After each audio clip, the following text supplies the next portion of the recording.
Find your poster, no clue far from the land. Tottenham stranded, in shadows, no man's land. Lost on the pitch, echoes in the night. Fans screaming loud, no end in sight.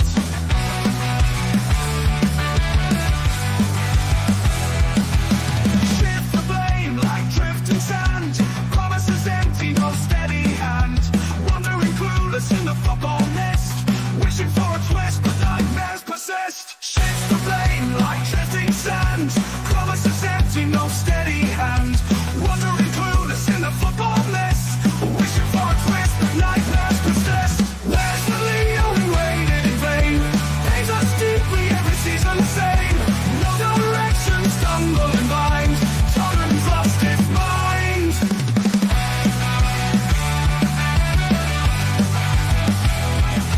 Speechless, impressed, they're at the ground. No solutions, nowhere to be found. Fans on the side, hearts turned to stone. Stadium echoes a lonesome drone. Whispers in the air, they speak of change. Hope on the horizon feels so strange. Question marks in every wayward pass. And close the future fading fast. Where's the Leo we waited in vain?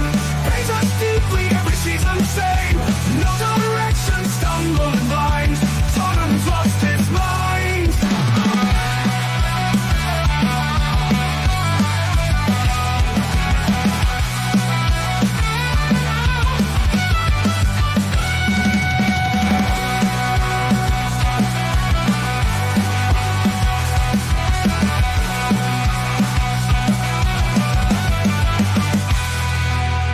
Where's the Leo we waited in vain?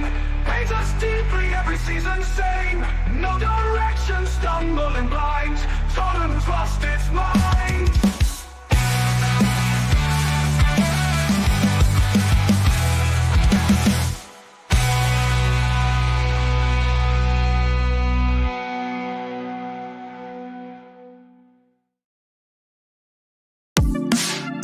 The first game we look for, Robbie. Tottenham away. When we got Tottenham away.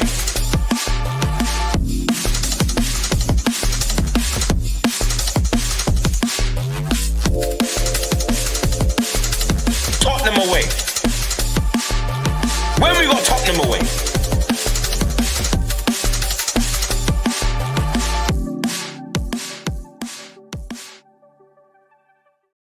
What's up, everybody? Welcome to Tottenham Away, the best place to be in town. Post-match day analysis. We're going to repeat every single thing we've said for the past 18 months. Deja vu, nothing new here. If you've watched the last 200 shows, this will be exactly the same. Listen, guys, girls, I don't know what else there is to say that we haven't said. Liverpool have just scored, by the way. If you are interested, they are cementing their place as champions elect. So fair play to them. They're on fire. But otherwise, smash like, subscribe, hit the notification bell, all that good stuff. Today we have got, do you know what? I can't believe I forgot Will there. Big up to Scott, Dan, Maz, Mari, Sava, Hasper, Ian, and a newbie, William, who's asked to come on. Of course you can. I've always said this platform's for everyone. All you got to do is ask. Boys, girls, I mean, I think what fascinates me, it's not the fact we lost. It's the excuses are still there. There's a new type of excuse. Fans are disagreeing on everything and anything. There's still a massive kind of defending of Ange and Levy and some of these players. I genuinely don't understand. And I mean this. I'm not just saying it for the sake of the show. I haven't got a clue what a Spurs fan means anymore. I actually don't know what it means to be a Spurs fan. I have no idea what it stands for. I know Maz is going to have plenty to say on this one, but look, today's game, we knew it was going to be tough, but I don't like hearing from fans when they say, "Oh, today's a tough game because Nottingham Forest are really good." After 18 months, why aren't we really good? That's how I look at it. Why aren't we really good? Why is it only Forest can be good with a manager who we sacked? And a manager who hasn't spent the money we've spent. It doesn't make sense to me. Surely we should be good as well. Listen, I'll go around, have your quick say on things, and we'll get into it. But Scott, I'm really lost with our fans and the things that we're saying at the moment. I'm genuinely disillusioned. I don't know what it means to be a Spurs fan right now. Where are you at with Spurs in general? And again, just another loss, which is expected. It's just the norm now. It's normal to expect a loss. It's okay. Yeah, and I'll start right there. I mean, the result wasn't shocking at all. It's not surprising that we went out and lost. What is shocking to me is there's still fans who are saying that they're surprised and they don't understand how we got this result. There's fans still saying, "Oh, Ange, maybe he needs to change. Maybe he needs to do this." I don't know how many times Ange can tell us and show us he doesn't want to change. He is not willing to adapt. He will not adapt before fans finally believe him. Because every week, it's been, 18 months now? I think we must be getting close to 50 games he's been here. He's shown us he will not change. And yet every game we lose, fans say, well, once Ange changes, maybe we'll have a chance. So that's the only thing surprising. Because the result, we've shown we'll lose to anyone. We can lose any game, no problem, under Ange. So that's not surprising. But the fans, they always manage to surprise me, even when I think they can't. Yeah, I mean, Dan, where are you at with it? What do you make of the fans, and what do you think of Spurs? I went on We Are Tottenham TV earlier, and I said what I had to say, and there was people in the comments saying to me, "I'm really negative," but the stats are horrendous. Where is this positivity coming from? What are they seeing that I've missed? I mean, tell me. Well, the first thing I say is I hope everyone had a good Christmas, and yeah, same Spurs, different day. I think we're at a stage now with Spurs fans as a whole also divided, like to the extent of how many pieces, I don't know. How do I put this? You basically, when I meet a Spurs fan now, it's like I'm going to ask him what his pro fan is, if you get what I mean, sort of thing. Like, what side of Spurs are you? What do you want me to call you?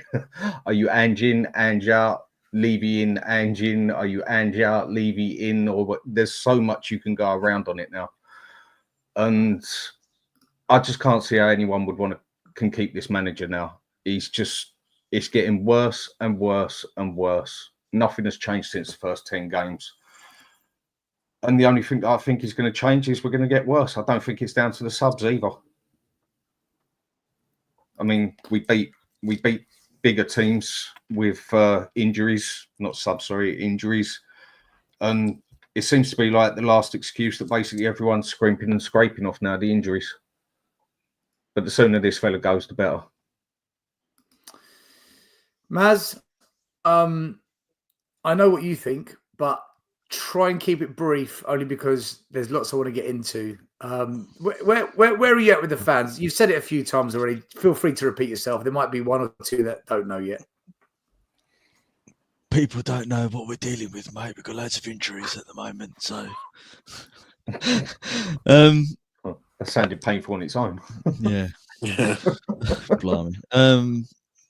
Where am I at with the fans? Well, I'll keep it very brief. I think the fans have waved the white flag. I don't think the fans care about the club anymore. And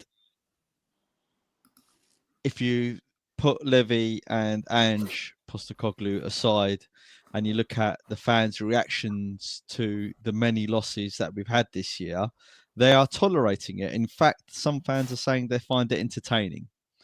So I'm not sure that they're really fans of Tottenham anymore. And I'm looking forward to the day that Daniel Levy renames this club to the Spurs U Rockets. the Hotspur Hurricanes. Sava, we did 1 hour on your show before the game kicked off, and there was a few comments, as always. You're negative, Sava. You want Spurs to lose, right? So what do you make of what is going on as a culture at the club right now? Do you know what? Every single person I speak to now, whether they're a YouTuber, well, not everyone, most of them, YouTuber, Spurs fans, friends.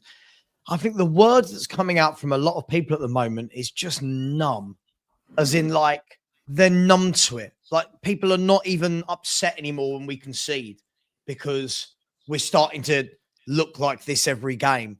You know, people are not even getting excited at the thought of getting a last-minute equaliser, or they just don't care because the manager has run this club so far backwards. We've regressed so much under this manager that it is unreal.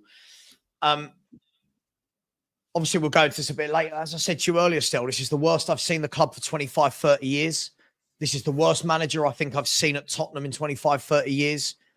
And I can back that up with overwhelming evidence and stats. I won't go through them now because it will take up the whole 2-hour show, whatever.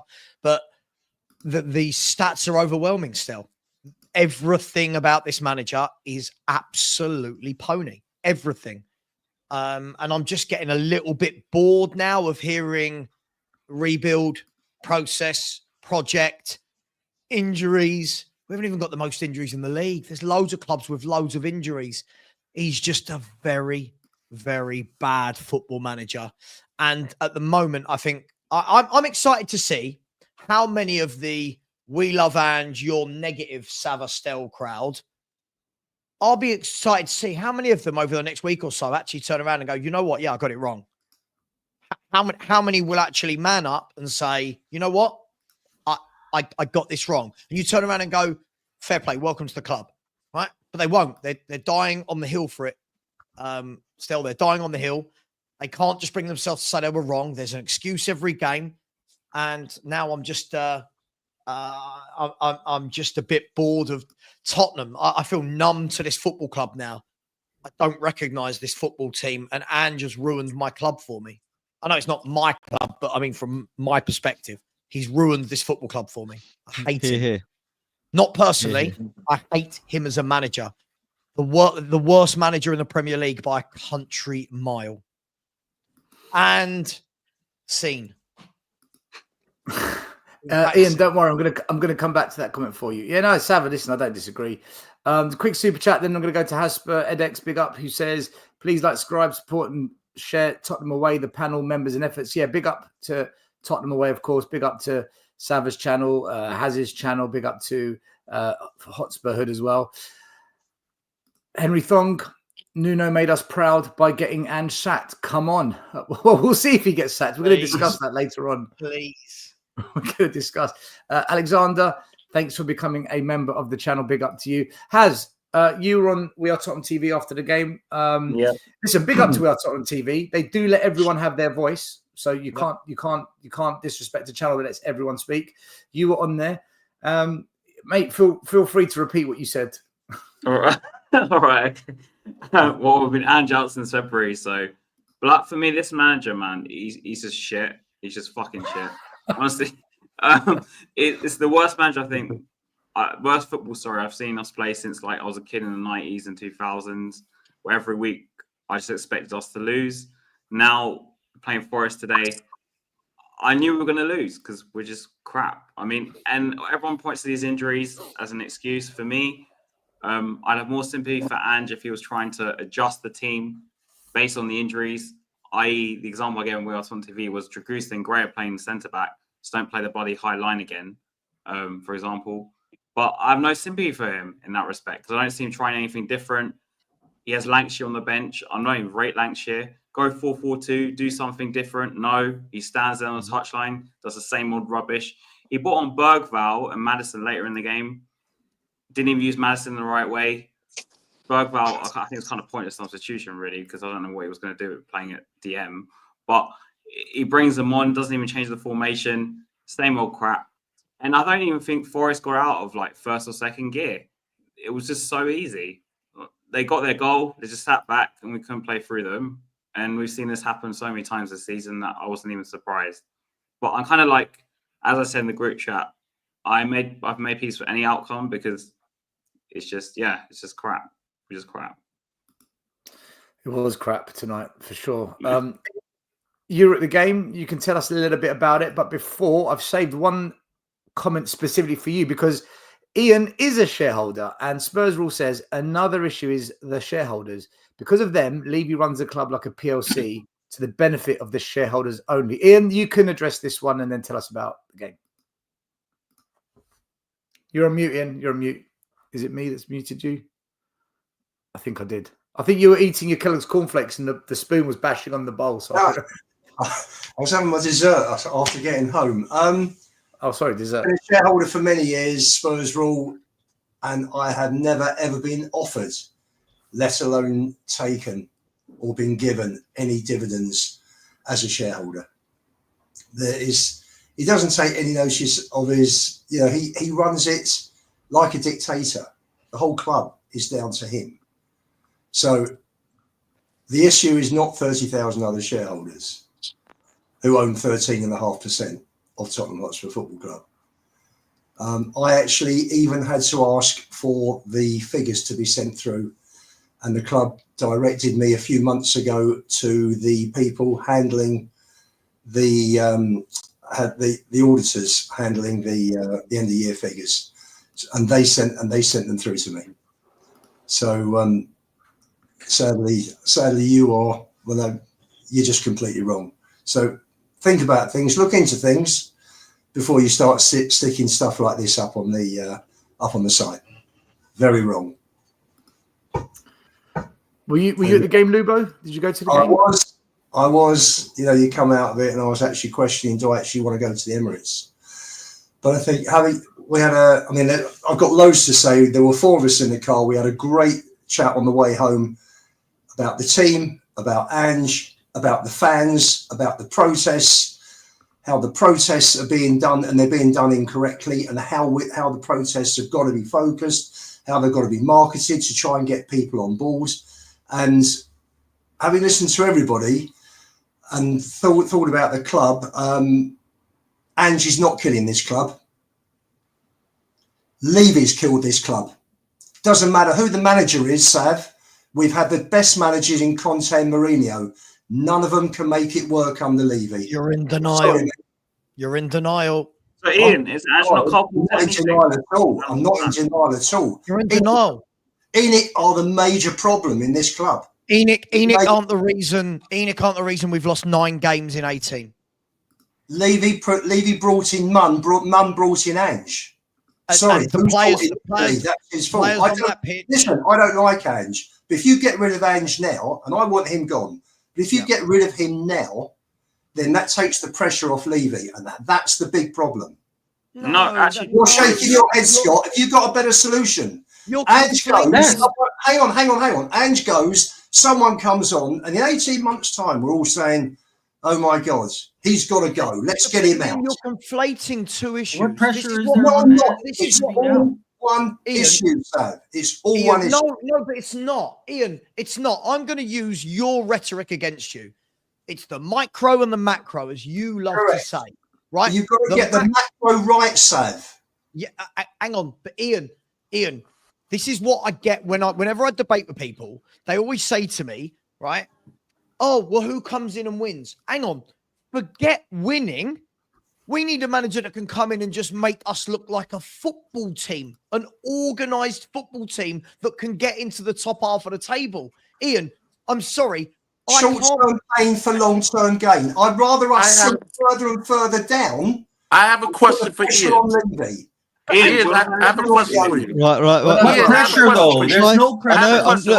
Guys, I know we want to debate. I know we want to debate. Wait, Baz. I have a question for Ian. Ian, I get the sympathizers in regards to they don't want to see another manager whatsoever. I'm not even going to even talk about the tactics, which is horrible, that it's exposing us. But imagine if you had better players. Look at the guy's history. Do you believe that Ange runs his players to the ground? Because the big excuse that everybody's saying is injuries. If you look back at his Celtic history, they have a long list of injuries that happen in each and every season. So I'm going to ask you this question. If we got better players, do you believe Ange run these players to the ground? We know he does. But let me ask you. But that's the problem. That's the problem. First minute, we're 4-on-2. Sonny makes the wrong decision. Whose fault is that? I keep saying. Everybody's saying, and you as well, Sav, you've all said, oh, We've got a better squad than Nottingham Forest. Really? Look Yes, what happened really. tonight. Yes, We do, really. overall, We yeah. have. We do, but the Ian, players are why not can't you good. get it? They're- We they're have this play- debate every week, Ian. I don't understand how you're not getting it, right? I'm not getting it. Okay. I tell go home and away, Sav, and you don't I think don't I care. get it. That No, don't no, wash but with me. I'm you not got to let 18. each other talk. That doesn't wash with me because you go home and away that you see more, right? That doesn't wash with me. I don't go for a reason, Ian, right? I don't go for a reason, right? Ian, Not talking our about you. squad- Talking about your accusation on me. I guess Okay, it. I let see me- what's let me- wrong there. Ian, our squad is better than these clubs. The reason it doesn't look like it is because of the state of the tactics. Look at Fulham today. Fulham went to Chelsea, who have got a much better team than Chelsea's team. Pisses all over Fulham's, doesn't it? Player for player, right? They're much better. Fulham are a hard-working, organised team with a back four that play as a back four, wingers who play as a wingers, playmaker who plays as a playmaker, two midfielders in front of the back four, and they went and got a win, right? Bournemouth do exactly the same to teams up and down the country, week in, week out, right? Forest today, man for man, they're not better than us, but they're organised. They sat in, they worked as a team, their back four looked brilliant. The problem is, Ange doesn't have his team set up like that, Ian. If we did have our team set up, I'm not saying we have to be 10 men behind the ball, but if we do set up organised, we would be difficult to beat as well, Ian. I don't understand how no one gets that. We'd have better results. The problem is our players are not good enough. We had 70% of the game. We had 606 passes against their 254. We had a higher XG. We had more shots on target than them, and we had no idea how to break them down. Ian, No, Exactly. That's the manager. Then. No idea. No, No, guys, I'll tell you what. that's not down to tactics. I'm Yes, it stood there is. in front. I'm sorry, mate. Ian, I'm Trevor, one stood second, there. guys. Again, I'll tell you what, because I do want to talk about this. I do want to talk about players versus manager, and I want to get into this, but I do want to Lazy get. to just blame Ange. Very One lazy. minute, Ian, one Give second, Trevor. over. 1 minute, both of you. 1 minute. Isn't it? Hang on. Isn't it more easy to blame Levy for every time we lose a game? No, Guys, I'm looking at let's today. still I'm speak, blaming please. players. Let's still speak. Always right. We are going to have this debate. We do, but I just want to get everyone to have a chance to speak before we get into this, because I know where this is going to go. Right, William. I don't know where you're at with Levy, Enoch, Ange in, Ange out the players. I've never really had a conversation with you about what you think, mate. You're free to say whatever you want, even if you disagree with what you've heard so far. Right? You tell me where you're at as a fan, how you feel, what you think, and just a couple of minutes summarize where you're at as a fan, and then we'll go. Yeah, mate, I've had enough. Like, I'm ENIC out, Ange out, Levy out. I've had enough. We're so poor tactically. We're going into games where we should be absolutely dominating teams. And I know we are, but from a tactical standpoint, look, we're going against Liverpool. And all they're going to do is sit back, soak up the pressure and just counter-attack. And all they're going to do is hit that diagonal ball over the top of our defence. And yeah, I've just had enough. We're so tactically poor. I think we need a new manager, i.e. Thomas Frank or Iriola. And also we need a new board and we need new owners. But that's where I come from. So you're like me, you're everyone out. Everyone. Yeah. The whole thing out. Scott Munn, Lange out as well. Lange is one of the worst technical directors I've ever seen at the club. He's atrocious. I looked at, before he came in, I was talking to my dad and we looked at his recruitment at Villa and it was just average. It was just absolutely average. To be fair, it suits the club. William, would you make it? Would you make it a fan base at the moment? Not just the divide, but look, I think there's a lot of delusion. But then they really do believe that there's a project and it's working, and they do think that this is part of. They think this is a blip, and that the good times are coming. Where are you at with kind of that kind of thinking as a fan? There's no project at all. I think project is more of an excuse for me. It's almost as if Levy's just going to go and sack the manager in, a year, 2 years. And then there'll be another project, like the Pochettino days, Like we were meant to have a project with Nuno and Ange, and then whatever manager comes in next, it's just going to be another project. And I feel like the fans are happy with it. I think they're happy with being mediocre. And for me, I don't settle with it. But if the fans are happy with that, then that's what's going to continue to happen year upon year until we get rid of Ange, Levy, and ENIC. I don't disagree. Mari, so I don't know if you watched the game or not, or if you were sleeping and you woke up just now, or you did, right? Okay, yeah. Talk to me, Mari. You know, you're on the show most times. Where are you at with the fan base as well? Where what'd you make of it? Like I said last show, 5-1, and not a single boo I've heard. Singing songs to Ange. Like Maz, I raised the white flag. I'm like, we got the club that we deserve. We have the softest fan base in the Premier League, in the 5 leagues, and it's just, for me, I think it's absolutely disgusting. It shows lack of ambition. I think this club, the fan base is so stuck in a Stockholm syndrome mode that, man, in my opinion, Levy's won.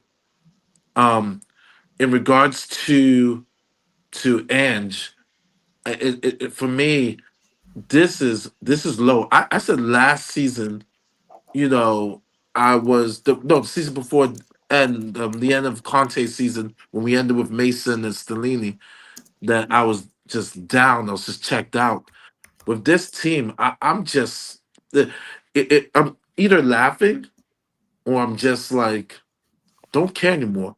But I will say this, as a counselor, um, don't let this team, anybody listening, do not let this team mess with your mental health and have you depressed.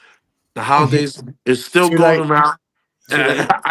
I know. But Could have told still, him this last week. look at the good things you have. Do not let this team break you, as much as they try very, very well in doing. But my thing is with Ange, um, is just that I get it. You know, we want to see. I understand people were upset of Conte ball and whatsoever, but if it comes to a point of where it's post traumatic disorder, in the sense of, I want to see forward moving football to the point is gun ho, when you can't even have balance of offense and defensive, to the point where it's just to the extreme. And this is the type of football that we are seeing. It's unacceptable, and you can't. For me, you can't blame Levy on that. This is on the manager. When I speak to neutrals, when I hear neutrals, when I hear the pundits, yes, they know the squad that we have, but they're talking about his tactics. I don't get why our fan base does not understand that it's the tactics, like gaping holes. I mean, I joke around that we're Ashley Phillips, whatever the girl's name, Lily Phillips FC, but basically that's what we're seeing. I'm watching Sava put a video shot of 3 different occasions where we were just wide open. It doesn't matter if we I've sent had, it to Stel, Murray.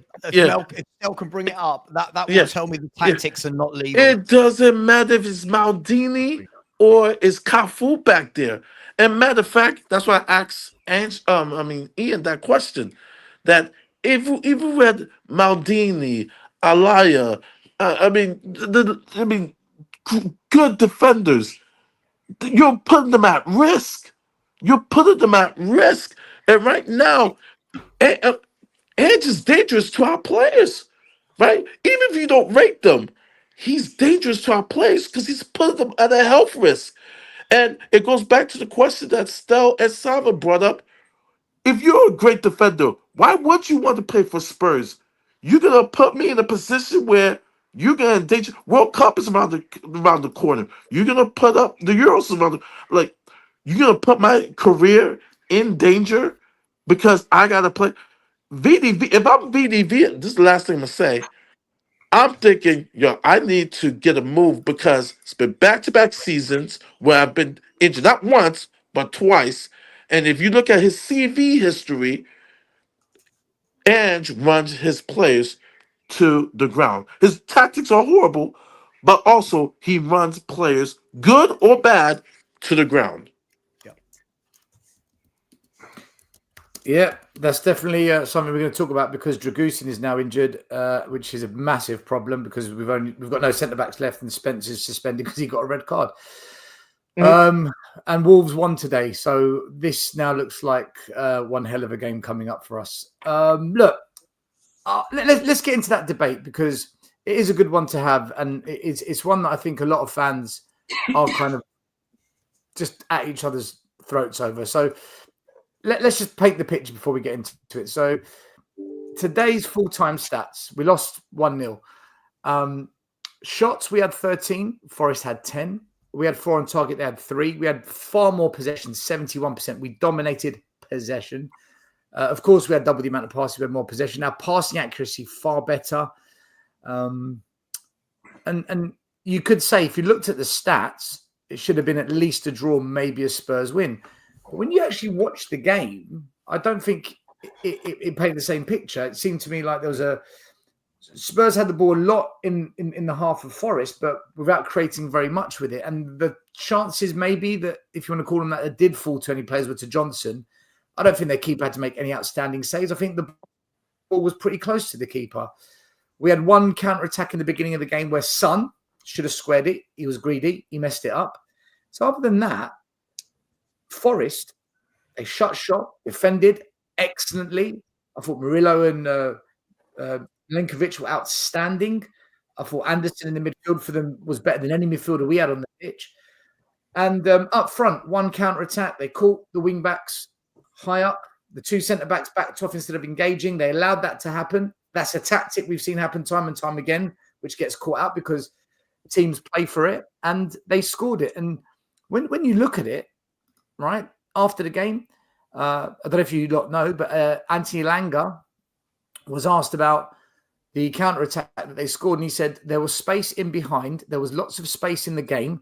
That is how Tottenham play with a high line. The manager's always able to adjust, and we did that brilliantly.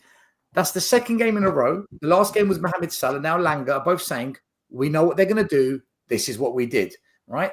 So that is tactical. We can't deny that. And when you look at Ange so far this season compared to last season, after 18 matches, last season at this point he'd won 11. This time it's 7. Losses 9 compared to 4 last year. The goals scored slightly more. The goals conceded slightly more. So we're currently 15 points down on last season. Why? And then Sava, he shared this with us earlier on his channel. So let's big up Sava for this. When you compare Ange so far, so this isn't about Levy. This is just a managerial comparison. Remove the scrolling bar. There you go. There's the point. Ange this season is the worst of any manager since 2014. Ange last season, you could say, was about average. So in his best season for us, Ange was average. This season, he's worse. And you could say, look, injuries do play a little bit in that. We can't just pretend injuries haven't had a consequence. But overall, he's not doing well compared to previous managers. And I'll summarize by saying this. To ignore the tactics is bonkers. To say this isn't tactical, I think, is insane. However, 24 years tells us that there is a common denominator. 24 years of failure tells us, hold on, we've had 14 managers, 8 football directors. This keeps happening. The question really, I think, guys, not is Enoch and Levy the problem, is Ange the problem? Because we know Enoch and Levy are a problem, but does another manager do better with this situation? Yes. I think that's the big question. I just and want one to minute, Maz, last thing. And does that manager do enough to keep the fans happy without them turning on him? And the reason I say this is because Conte got us 4th. He kept us 4th, but fans still turned on him. So does a new manager have to come in and not only challenge for top 4, but play a style of football as well, so that fans stay happy? I think they're the kind of questions we should. But hold on a minute. Okay, should be looking there's at. three things I'll keep track. First, I want to address the injuries. The second thing I want to address is the fans turning on Conte, right? I don't think the fans were booing Conte in the stadium. In fact, I think one of the is it the game before the Southampton No, game? they were chanting "Levy out." They were chanting "Levy out" when Yeah, they weren't then, and they were going Antonio, and then they were chanting "Levy out," if you recall, right? So the fans in the stadium, the Antonio stopped. That stopped happening. yeah, but they weren't doing this. They weren't remonstrating like they were against Ange, for example, in away games and stuff like that. Well, Ange was 5-1 down at Liverpool, and they were singing his name. So it depends. What I mean is, you're saying the fans turned on Conte. Yeah, no one liked the football. When I say turn, they were like, "We don't care if he goes." That's what I kind of mean by fair enough, right? This injury thing, we've got to stop talking about this injury thing, right? Every club gets injuries. You don't define a season by injuries unless you're unlucky and I don't know, Modric and Bell get injured in the same season, they're out for the whole season or something like that, or Kane and Son are out for the whole season. You can't. Injuries is happening all over the Premier League, right? And ultimately, and what makes Ange's tenure a lot different, I think, to previous managers before him, in fact, any manager before him, is he's been heavily backed in terms of ingoings and outgoings of the club.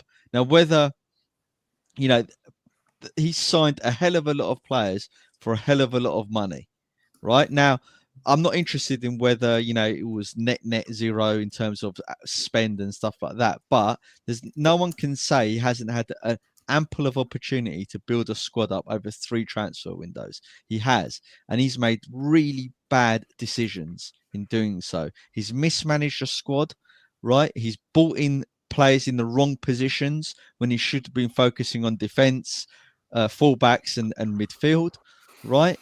And he's signed poor players. So why are we even mentioning injuries? He's created this scenario, including the fact that he runs the players into the ground, including the fact that his tactics are some of the worst tactics I've ever seen, and the facts bear this out, right? So no, I'm not having it. It's his fault. On another side of it, though, yeah, with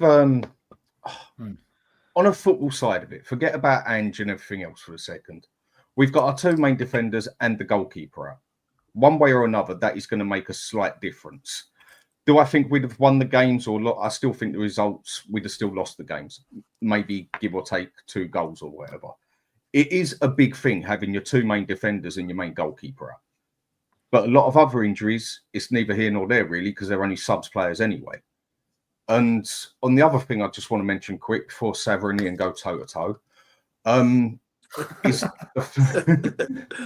is the fact that, yeah, we all know what the disease in this club is, and that is Daniel Levy, but everybody knows that. Ange is the problem at this moment in time because he is the one who picks the tactics, not Levy. He's the one who tells them to invert, not Levy. He's the one who decides who plays at that time. Everything else, he is the manager. It is down to his tactics. And no, the players aren't performing either anymore. They haven't been for a while. And I do believe that is down to where he's lost at least half the dressing room. By now, I think he's lost all of it. So Ange is a massive part to blame on where we are at the moment. And I just believe if we had a manager who's got half a clue of what he's doing and not just top standards of a Scottish bloody Premier League, we would have better results. Maybe be 5th, 6th. We'd be significantly better than what we are. And last bit, people keep going on about we've scored more, we've conceded less, everything else. Well, up until today, we was only 1 goal in goal difference better off. Now, if I've got it right, if we have a look on there, the same. We're now level on goal difference as we was last season at this patch. But I thought we're scoring more and conceding less. Also, Dan, I just want to. I said about his squad selection and his signings. I want to go back on that. Not go back in terms of I want to add to it. Look how he's configured the squad. Right, we've got 5 goalkeepers in there. right? Mhm. And in his transfer windows, he's chosen not to buy another left back, right? Why? Right now, you could say, but he's got Regulon, but they've loaned out Regulon twice, and he's not Van der playing him, Ven. right? Yeah, and he can potentially use Van der Ven, but it hasn't worked out that way, has it? Because Nope. whenever Adoji's been out, he's had to play either Spence there, or in one game he played Davies there. Now Davies is injured, he has to play Spence there. So there's a massive gap, right? Porro, he ran Porro into the ground, and only because Porro's been run into the ground, and he had to bring on Spence. Spence has done enough, right, in terms of setting up a goal, scoring a goal here and there to sort of force him to play him. He had no intention of playing Spence at all, right, until the problems started happening. He sent Phillips out on loan, right, when we've only got 3 recognised central defenders. Now, Davies, for me, doesn't count in the squad because he should have left us like when Dyer left us, or 2-3 years ago, right? But no, they keep relying on this old player because they think he's a steady Eddie, right? Well, maybe he's a steady Eddie, but I don't think he's very good, right? And they stick him in central defence, but he can't put him out on the left anyway because he can't do the inverted stuff. He's not got the stamina, he's not got the pace, so he hardly ever puts him out on the left in the Doji's position. The goalkeeper, why have one Tree, right, who's old and shouldn't really be at Tottenham, albeit he's been one of our best players in the last several games, right, still at the club? Why have 26 and 24-year-old goalkeepers that have no chance of ever playing in the Premier League or starting a game for us? Why have them in the squad? Yeah, exactly. Why send Phillips out on loan? Why not get, I mean, he again with the signings, right?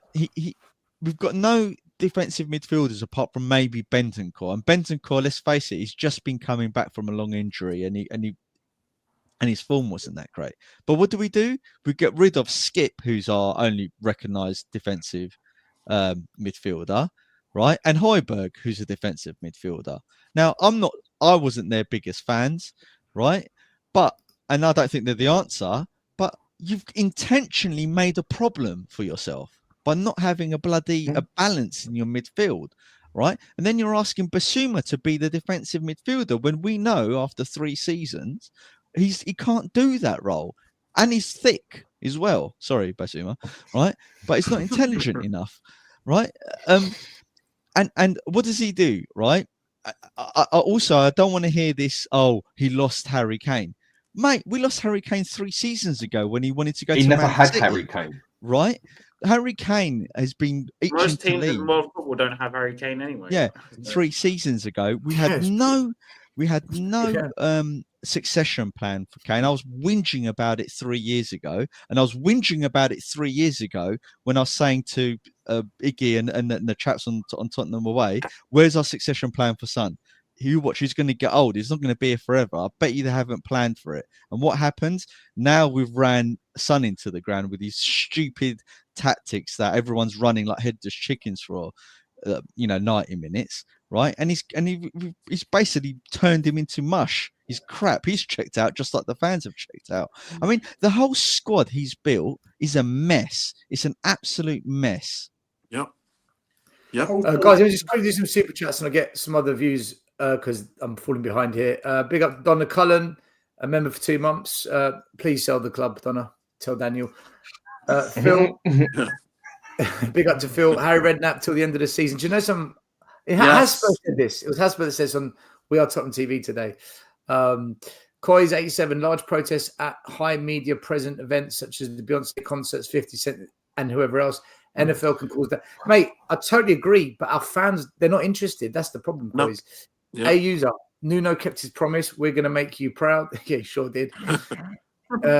I had more entertainment at the bank holiday sales. Yeah, I think we all did. Ange is a person who wears yellow, not camouflage. Conte also drove players into the ground in training. That's true. And Mark Swifty, big up Swifty, who says, who has better hair, Will or Brian Gill? I'm going to say Brian Gill. But Will's got a better hair on his beard. It's So there you close. go. It's close, mate. Stel, can I go? Yeah, go for it. I feel like I need to. I feel like I'm one of them little toys that's got I've a got little your- wind I've up got thing your at the image side. up. You asked me to get this Right. up for you. Yeah. Now I'm sorry for anyone who tells me that there's never anything. Look, it's the players. It's not tactics. Look, just look at this. Right. This one picture tells you just how diabolically shit this manager is. Just this one picture with 3 captions from one game. When this happens to you once, you go, oh, I'm lucky we were on a counter-attack. We got caught out. When this happens to you over and over and over again, that is your tactics and you are shit. Now, Stel, let me go at it, right? I'm sorry. Go for it. Right? Now, I want to caveat this by stating I am Daniel Levy out. I can't be any clearer. I have been since October 2007. If anyone wants to know why that date, if you know, you know. Anyone who knows why October 07, you know why, right? But what I'm getting fed up, and I'm sure Ian will come back to me on this, I'm getting fed up with us conflating the two arguments between how good is a manager versus how much do we hate Daniel Levy, right? Now, I'll say this. Do I think that any manager coming in, I go straight away, right, win us a title? No, right? With Ange, am I sitting here going, you have to get top 4 or you failed your rubbish? No, I'm not. But do I expect a manager to be able to manage? Yes. Do I expect them to adapt? Yes. Do I expect them to coach and upskill people? Yes. That's not on Daniel Levy. This very same team last year that also had injuries managed to get 5th in the Premier League, right? It managed to get 5th in the Premier League. Since then, Arsenal are weaker. I'm not saying they're weaker than us, but Arsenal are weaker than what they were. Man City have fallen off a cliff, right?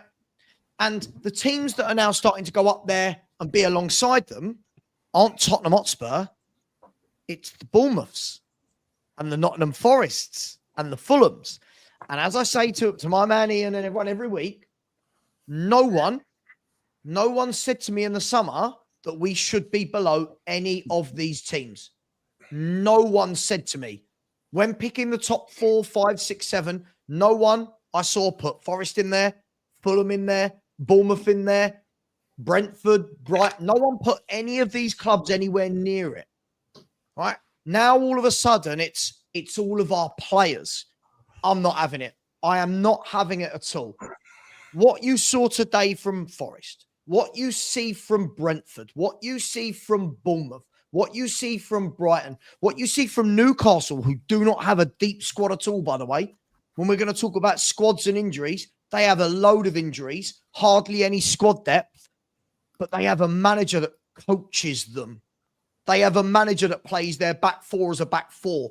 Their central midfielders don't go running about all over the place. Their wide men actually stay wide and attack wide in terms of Murphy and Gordon, right? All of these other managers seem to be able to get a tune out of the squads that they've got. Ange can't, and then we go, it's Levy. Now, again, is Levy the main issue for why we haven't got ourselves in the last 24 years from nowhere to winning titles regularly and challenging regularly? Yes, he is. Is he the reason why Ange Postecoglou's teams get ripped open on counterattacks every 30 seconds? No, he is not. Is he the reason why Yves Bissouma is playing in defensive midfield, even though he's not a defensive midfielder? No, he is not. Is he the reason why Jed Spence was left out of our Europa League squad? No, he is not. Is he the reason Brennan Johnson's played out of position? Is he the reason why James Maddison, who's our top goal creator, stroke goal scorer this entire season, is always the scapegoat for Ange? No, he's not. So Daniel Levy's got a lot to answer for. But I'm sorry, what I'm not going to have is that suddenly we drop into 11th. Suddenly we take 29 points from the last 75, right? lose 4 of our last 5, and then this is on Levy. Hang on, what's on Levy? What is? Ange just told us at the beginning of the season, there's no reason this squad can't challenge. And everyone lost their mind. Everyone was wetting their knickers. Oh my God, Ange thinks we can challenge, blah, blah, blah, blah, blah. We're going to finish 3rd. We're going to finish 2nd. We can finish 4th. Suddenly, when that doesn't happen, this is all on Daniel Levy. Now, I'll ask you this question. I ask this every week. Do Nottingham Forest have 11 better footballers than Tottenham Hotspur? 1 to 11. No, they absolutely do not. At the beginning of the season, no one would want Ian. You can do that, but it's true. No one would want Chris Wood. No one would want Alanga. No one would want Yates in midfield. No one would want Aina. No one would want Nico Williams. No one would want Matt Sells over Vicario. Why are they doing so well? Because they're a well-organised, well-drilled team. And today, you saw them. Sorry, I will finish my rant in a minute, but I'm going still. Right? What you saw today was a team that knew how to defend, that knew how to nullify. So when you start this with, look at our possession, look at our number of shots, at no point did I feel that we were a better team. Hang on. Yeah, but no, we can't break teams down when you've got Brennan Johnson as your right winger, who isn't a right winger. You can't break them down when Son is hugging the left touchline and can't beat a man anymore. You can't break them down when your playmaker is sitting on the bench for an hour, right? When you're talking about breaking a team down, learn how to break a team down. Adapt your tactics. Has said it, right? With 15 minutes to go, 20 minutes to go, right? Every time it's 2 centre mids on, 2 centre mids off. Take one off. Stick Lancashire up front. Go with the long ball. Get the ball whipped in.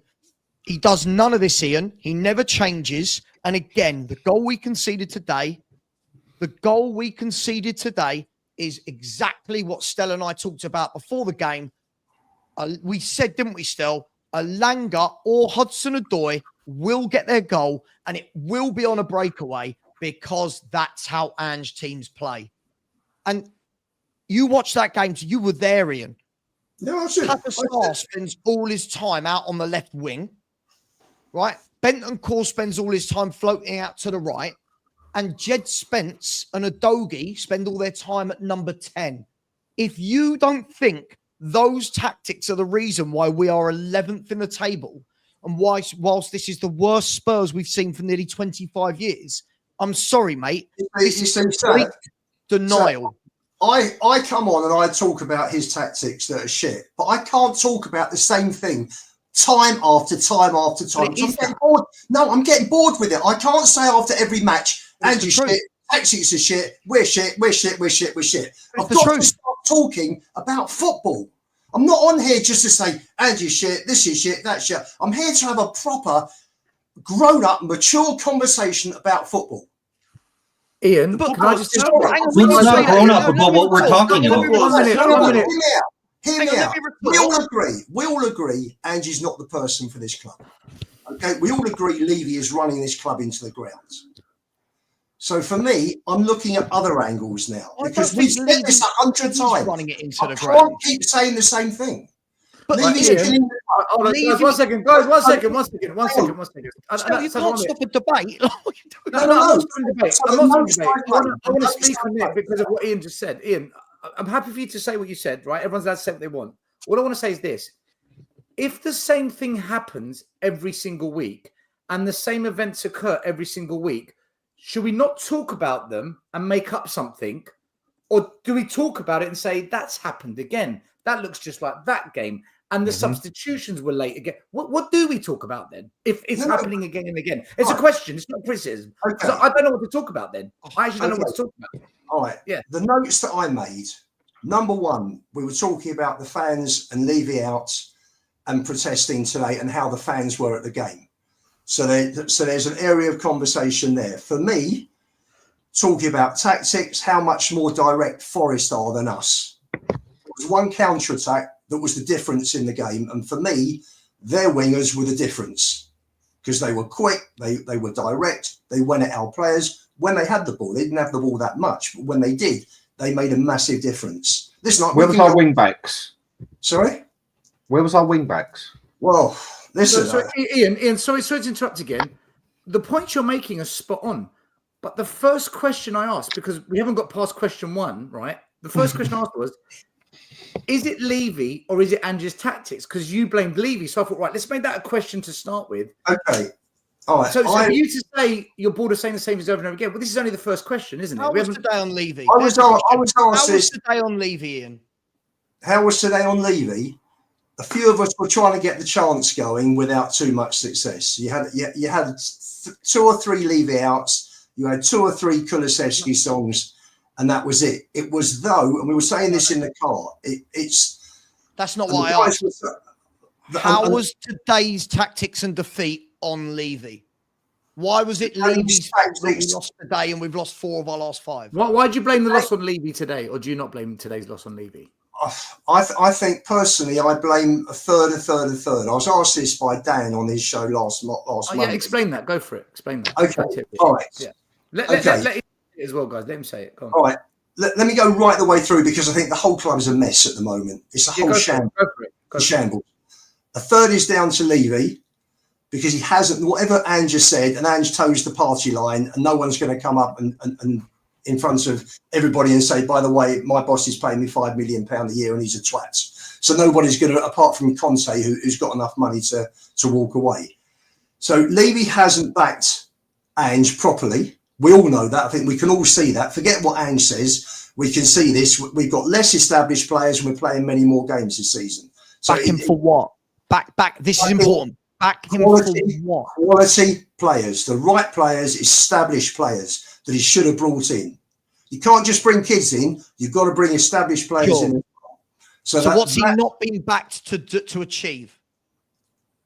What's he, as far as Levy's concerned, my opinion is that Levy hasn't backed Ange in the correct way, that Levy thinks Ange will get him top 4. Because that's all the owners are interested in. Sure. You then come to Levy as well has brought in Munn, and Munn has brought in Ange. Why we're not going out and finding somebody like City brought the guy in from Barcelona about 14 years ago. He's top. That's the sort of guy we need running the football side at our club. Somebody who's been at a top European club, who is successful and can bring and knows how to run a football club, knows how to make a club successful. So that's Levy's part of the equation. Ange's part of the equation is he is so hopelessly inept tactically that the clubs know exactly, and you just quoted Salah and Elanga. They know how to set up. So, and he doesn't adapt. Although for me today, I think there were 2 things. There were 2 things I think that were more in terms of not adapting. We had enough possession without creating anything. We had enough of the ball. We should have done a lot more with with the amount of ball we had. For me, it's no excuse.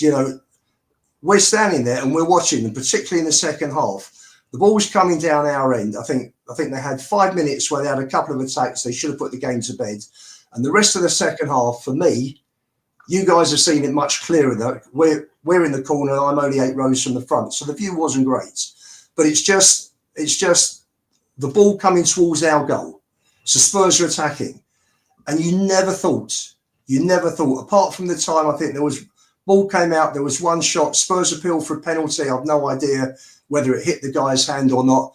Apart from that, we didn't look dangerous at all. So can I ask you a question on Levy though? Can I ask you a question on this? Go on. Right. Has Levy backed Ange enough that we shouldn't have a 1.28 points per game ratio and we shouldn't be the worst we've been for 20 years? Has he backed him enough? Basically, Ian, has he backed him enough? If you're asking that specific question, then the answer is yes, because another manager would get more out of them. That's my whole. That's right. I'm coming on. Hang on, Sav. Let me just give a full picture. So for me, you've got a manager who is great at his style of football for much lower level leagues, but unfortunately, it doesn't cut it at this level. He's not prepared to adapt. He's not prepared to change. And we are being found out now big time. So as far as I'm concerned, he's not the manager for us at all. The third part of the equation for me are the players, because they have not been good enough this season. I don't think any of you and anybody here watching Tottenham who watches Spurs week in, week out can honestly say that they've been flat out. They've given their best. They couldn't have done any more. Riddled with mistakes. Riddled They with look fucked, Ian. Sorry for the swearing. Ian, they look. Can you not see how that's associated to Ange? Right, Like- but decision making. Decision Yeah, but making, Ian- whether to give a pass or not at a specific time, is not down to Ange and how many shuttles they've done that time. That's to do with mentality. That's to do with a decision that you make at that moment in time. Not when it's every week. It's not. Sonny Not should have when it's squared every it to week. Kulu. Sonny should have squared it to Kulu. Ian, can I put another argument to you, right? So we talk about the players being tired and stuff. That's due to Ange, because Ange makes these players run the most. I think we have the statistically run the most kilometers of any team in the Premier League or something. Someone Not told just me. Premier League, it's Europe. Is it in Europe? Ian, Oh, Ian, Yep. and even and your this words is the last show, you byproduct. This is said what that causes Spurs the are always in injuries as fifth well. gear. But Yeah. Ian, that's hang what on, you said. I'm watching the game Last show still. says- Still, I'm watching the game today, and you're watching it in front of you, and it's sideways, forward on, back. Not direct ball into the box, an early ball in. No, we've got to go back. Because he wants them to play that way, though. His Ian. tactics. We've got to switch the play. Is there nobody with anything up there that can think to themselves, do you know what? Let's hit a quick ball. But this is Seriously. his tactics, Ian. Ian, but this is the thing. We're blaming players for what Are they're they being so- asked to do. But then they are. You might as well just have robots on the pitch. Yes, but yes, Ian. Yeah, but this I all agree. goes back to the point. This is I agree. why the tactics are poor. Because have a look today. When you said, "Oh, we can't break them down," We yes, couldn't break them down. hang on, hang on, Ian. Go Let on, me. go When on. you're saying we can't break them down, yes, because Nuno has got them bloody well drilled. Look how good that back four was today. We couldn't find gaps in behind. Murillo and Milenkovic were absolutely superb. Better than anything we've got at centre half, those two. But you know what they did as well? You watch at any point today, their back four was in one flat line, and Yates and Anderson were asked to do what Yates and Anderson are good at doing. They're not the greatest footballers in the world. They sat in front of that back four.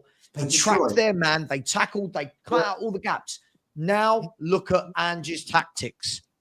Ange's tactics leave us with no central midfielders in the middle of the park because Sarr's always out wide left, Bentancur's out wide right, and their goal came, as you know, from Jed Spence being in the number 10 position. The As ball was usual. fired into him. He's not capable of controlling it, spinning it the way a Kulu or Madison would. That's on Ange. I don't understand how many games we have to watch this before people could just put their hand up and go, yeah, these tactics are atrocious. Because, Ian, I've asked you this week in, week out. You can never answer. Which one of these have a better squad? Bournemouth, Fulham, Brighton, Forest, Brentford, West Ham. How many of them have a better squad than Tottenham? We're above none of them. We're above West Ham on goal difference. And why? Because those managers are they're coaches. They coach their team with the best of what they've got. So I think we're conflating. Has Daniel Levy done enough to take us to where we all want to be and win trophies? No. The guy is horrible. Get him out. Has Daniel Levy done enough to say, well, I don't know if you've all seen the league table, right? We're saying, oh, we shouldn't be anywhere near top four. You said that, Ian, right? Nottingham Forest are third, Newcastle are fifth, and Bournemouth are sixth. Why on earth should Tottenham not be there? Why should Tottenham not be where Forest, Newcastle, or Bournemouth are? I think There so. is One no bit to reason. add to that. Let me just add to that a second, Sav. I just want to Sorry. add something very quick. So With just that- excuses kill me. With that, how many I hope that's games? How many games do you think we could have got points out of the games we lost if we would have had a better manager? Out Brighton, of those 3 games points. Brighton out of 3 points. those Point in Newcastle. out of those nine games, I think we could at least got another, say, I'd just be nice, say 2 wins and 2 draws. I agree. That mean we're what, 8 points better off? Agreed. Let me ask Possibly one even more. question. Can I ask one question based on what Dan said earlier about injuries? Yeah. Because we were saying this in the car, that injuries do have an effect.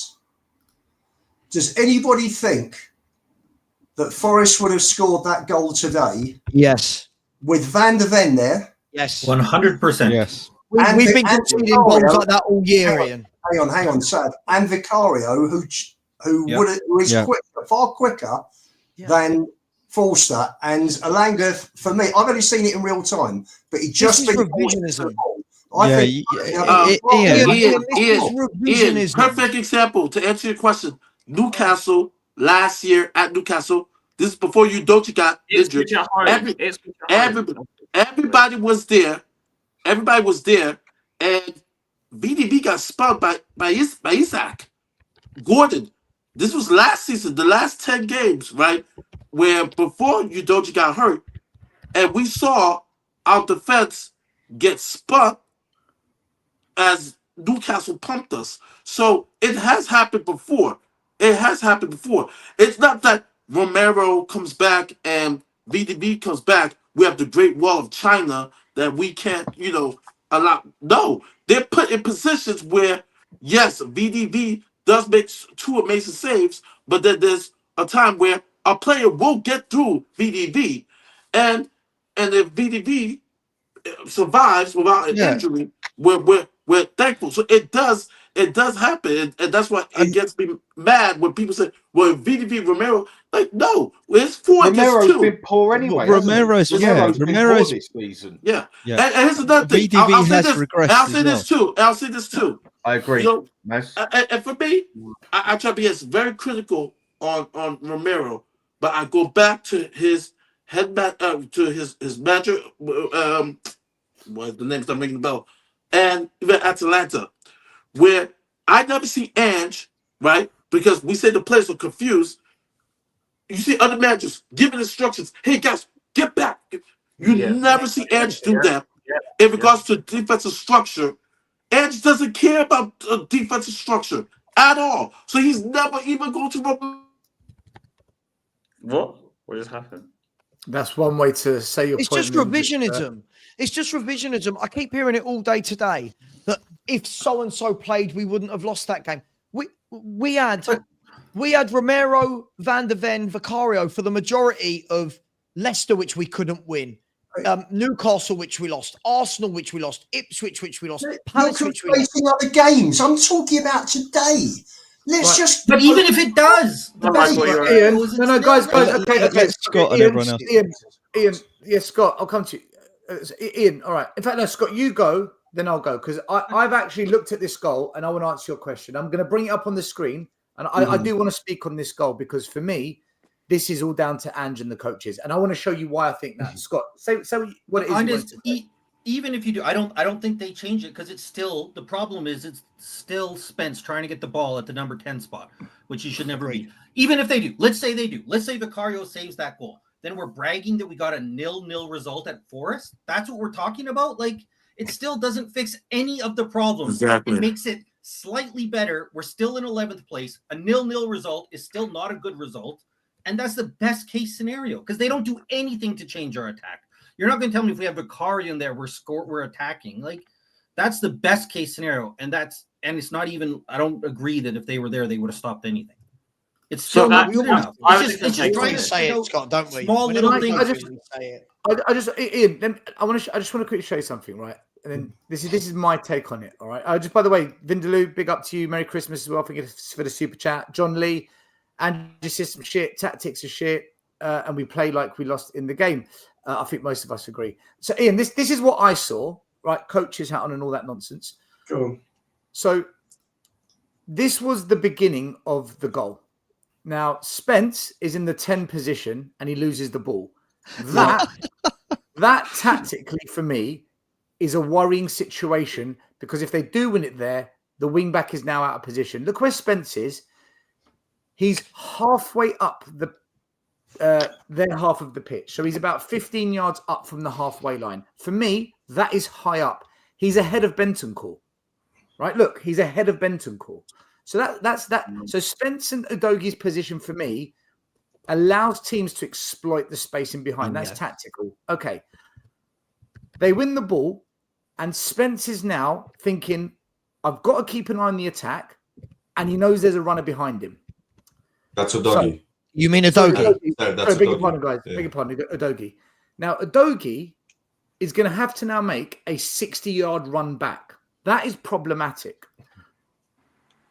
The midfielder's running with the ball, and Udogie now has got two things in his head. Number one, do I go to the ball or do I stay with my man?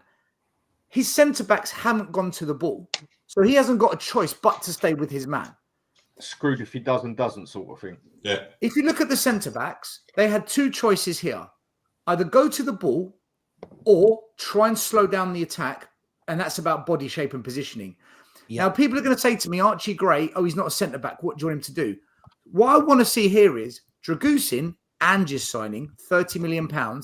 He comes across and says, my man, you tuck. That's what a top defender does. Udogie at this stage has made his decision. I'm going with the man. Elanga's beating him in a foot race. The ball comes in. But what worries me... sorry, guys. This is the next one. Beg your pardon. So from here, where the two centre-backs have to make a decision, this pass gets played in. Now, what I'm looking for is Udogie or Gray, someone slide in on that ball and try and intercept it. Neither of them do that. Neither do that. So if I break it down from a coach's perspective, poor positioning of our players, should they counter? Udogie's too high up the pitch. Udogie's made his decision to go. You could say here, he should be coached in this situation to go across and not worry about the runner. In this situation, you should be coaching at least Dragusin to go and engage with the ball. And that hasn't been coached because I've seen this happen time and time again. Here, this is coaching, intercept the ball. Why are the players not taught to slide in on that? And Archie Gray, who's a midfielder, he should know to slide in on the ball. So I think what I'm seeing, and this is just my perspective, Ian, I don't make myself right. I think there's a combination of poor tactics from Ange, should we lose the ball high up, allowing teams to exploit the space. And if the team is good at exploiting the space, poor individual coaching. How do I coach Dragusin? How do I coach this player? How do I coach this player? In terms of defending. And this is something I've seen so many times, and I haven't seen an improvement on it. In fact, this season, I've seen Romero go backwards, Udogie go backwards, Porro go back.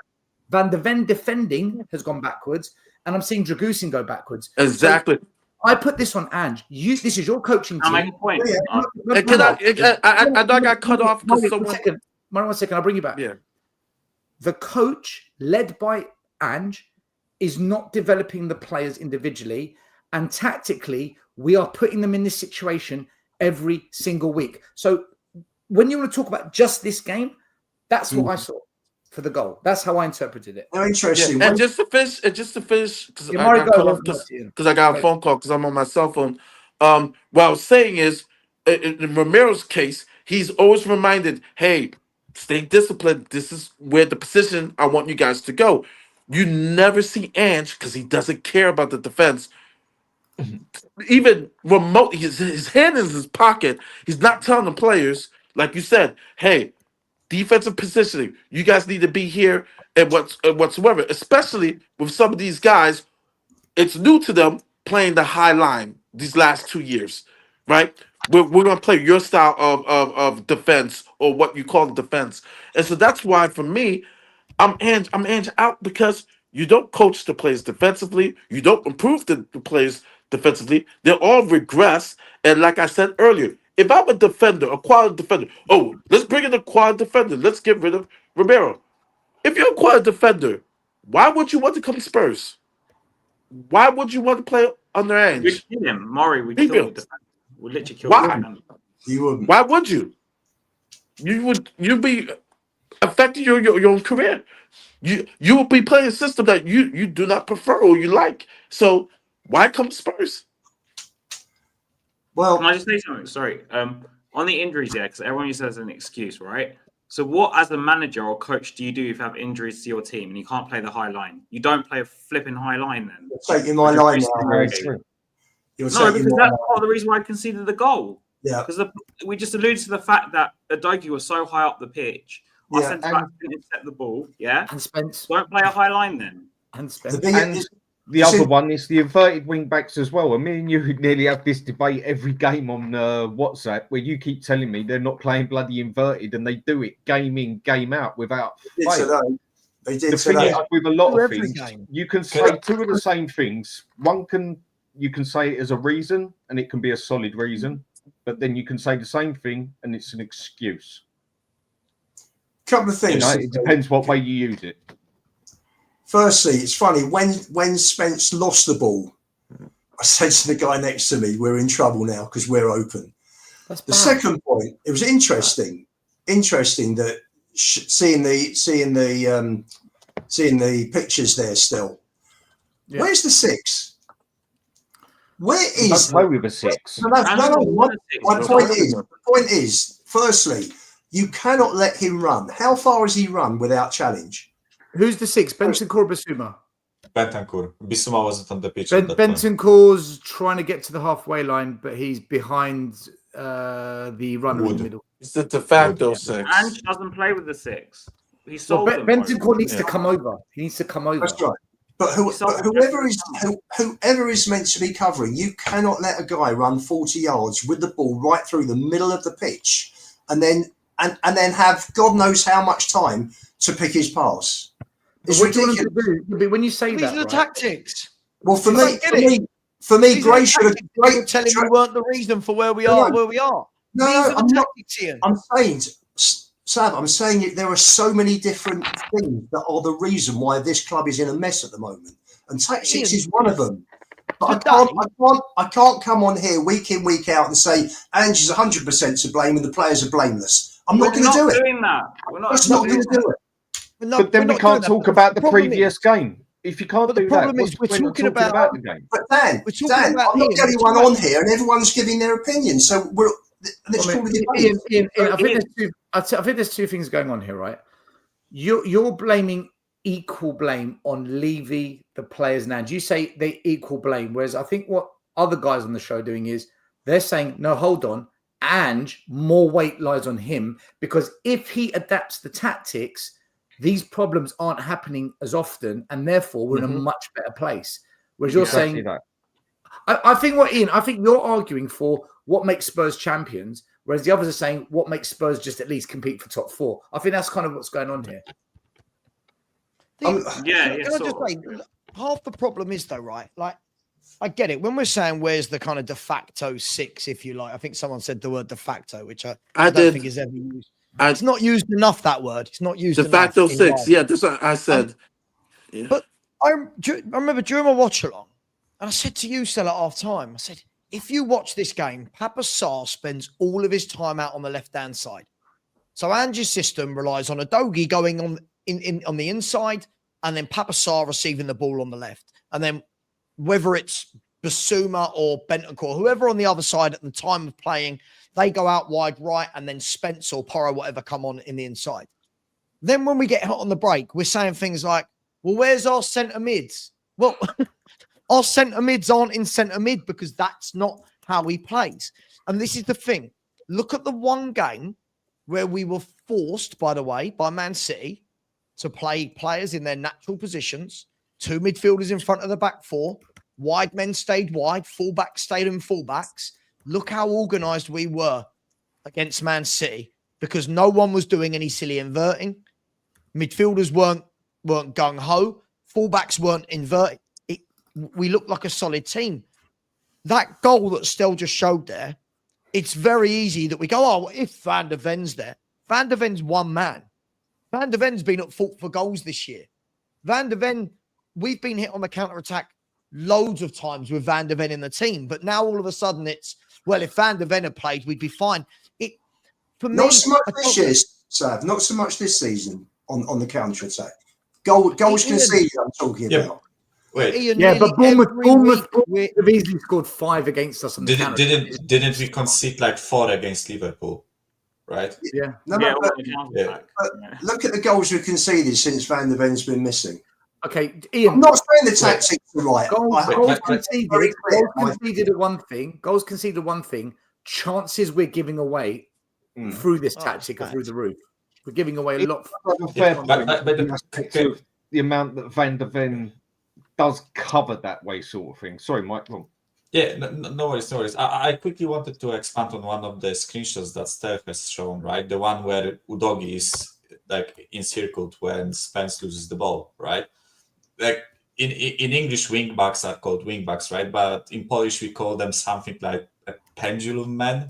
I know it sounds idiotic, right? But basically what it makes sense in Polish, right? But basically what I want to say by that, right, is the name came from like a pendulum swinging, right? When one goes up, the other stays back, right? When the other goes That's up. what Poch used to do.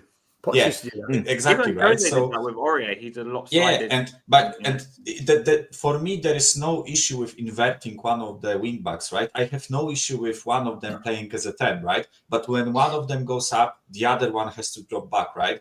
For me, there is no reason to involve so many players in the attacking phase of the game, right? Like other teams do not need 8 players up the pitch to score goals, right? Maybe we are trying to like substitute the lack of quality that we have in the forward line with the fact that we put so many bodies up forward, right? But for me, when I look at the chance, when I look at the goal we considered today, right? For me, there is no reason for Udogi, like in a reasonable system, there is like no reason for Udogi to be so far up the pitch. As Stelios has pointed out, he is further up the pitch than Bentancur, right? Who is supposed to be our like de facto 6, right, or whatever we called it, right? He is supposed to be the number 6, and our wing back, the one who is not in the attacking phase of play, is higher up the pitch than him, right? If Udogi was in line with the other 2 center backs, right, it gives you a lot more time to make decisions, right? When they are standing as a back 3, even on a like slightly behind the halfway line, right? Then, assuming we have a leadership you're not in the back line, right? Michael. You're not in a foot race. Yeah. But you know, even more, right? If you had like at least a bit of like leadership in the back line, right? Then one of the center backs tells Udogi, you go there, I take this guy, you take this guy, right? We have everything covered because we have time to react to what's happening, right? Not only do they do not talk, right? But as you said, they have to make 60-meter runs from halfway line into our penalty box, where first of all, you are knackered when you finish the run, right? I get that they are sportsmen, right? But you still will be knackered when you get into that penalty box, right? And you have to make like split-second decisions on the spot without thinking, right? You have to act instinctively. And this is so stupid for me. There is no reason for a reason, like there's no reason for a reasonable system to be like that, right? It's not a reasonable system. We commit too many bodies forward and the players are too high up the pitch, right? City did the inverted wingback thing, right? Yeah. Like wingback, fullback, however you want to call it, right? When Stones was playing in the midfield, not as high up as Poro, fair enough, or Spence, right? But they still inverted one of the guys into the midfield, and then the other comes back. Yeah, and the other one forms a back 3, right? How hard is it to understand that, right? Liverpool today, you watch Trent Alexander-Arnold being on the edge of the penalty box. Where is Robertson? Like, 20 meters back, right? Covering for the back 3, right? And when Robertson pushes up, Trent drops back in, right? It's such an easy concept, and we just, for some reason, are oblivious to it. I don't understand how. And listen, maybe we do not concede as much counter-attacking goals as we did, right? But it's such a dangerous game to play because as soon as that ball comes over, you are up shit's creek, right? You are in danger. And then, as I said, it's basically purely based on like individual split-second decisions, right? Whether we, do not concede a goal or whether we do, right? Not over. I just wanted to, add on. Just on your bit, quick. If you're going to play both of them inverting, then you've got to use a 6, and you can bring it down to a 3 as well, isn't it? Yeah. And that's, I was just adding to your bit. But does he not? I was going to say the same thing, Dan. But just to add, does one of them not actually drop in? If Spencer and Udogie are going together. Should Bentancur or Basuma, whoever's on the pitch, one of them just drop in, because you've always got it. Because Not his tactics. Because unless you score, unless you score, you're going to lose the ball, aren't you? But it's not his tactics. That's the problem. Most of it comes down to the common sense side of it. You play football, I play football. Yeah, but Ian, you'd It's think common too sense. inverted. It's common sense. He wants to reinvent the wheel. He wants to reinvent the wheel. We don't want to do that. It's all common sense, yeah? If both of them invert and go forward, then you'd expect a 6 to come back and make it a back 3, or literally just stand in front of the back 2. Is that not obvious? If one of them goes forward, then you'd expect to level it out. But where Basuma's meant to do like 4 different jobs, again, it's Ange's tactics, mate. It doesn't. But what's wrong with everyone? What is wrong with what I think everyone's saying? Well, there's a couple of things, in my opinion, as the best coach in the world. That if you look at Chelsea, when they do their inverting, they only invert into the midfield. They don't go and join the forwards right at the top to make it a 2-3-5, whatever. Yeah. Another thing as well is if you do what Dan said, i.e. you drop the 6 back to make it a back 3, even that's useless. And the reason why I think that's useless is because Ange wants them to literally be sitting on the halfway line. Yeah. And aside from Van der Ven, our the central defenders, they're not quick enough. So I'm not saying they're slow, but they're not quick enough to make up 50 yards every time a ball goes over the top versus really fast forwards from the opposing teams. Like exactly. And I've got more points on this though. Another reason why I think.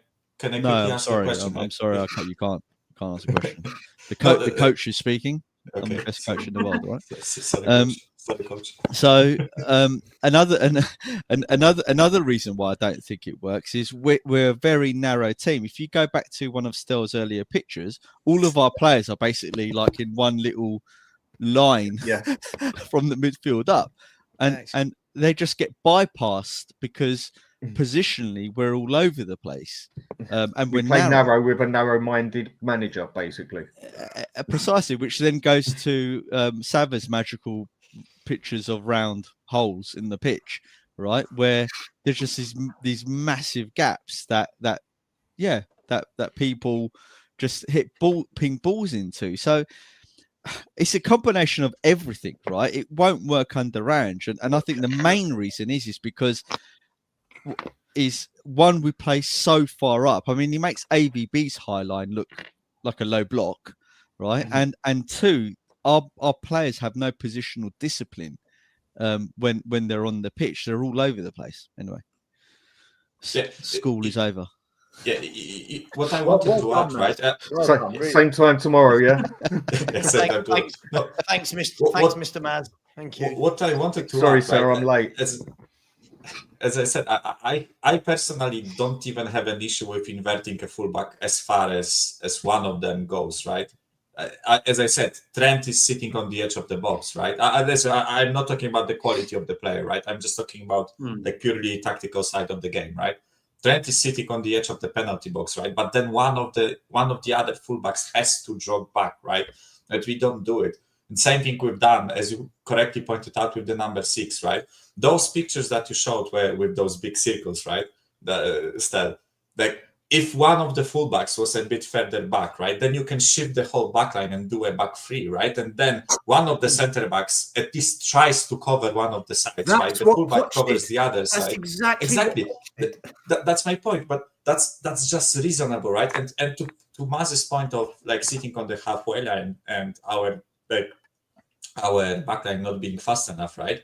I actually don't think that like Gabriel, Saliba, Diaz, and all those guys are as fast as Van der Ven. You don't have to be as fast as Van der Ven to play on a halfway line, right?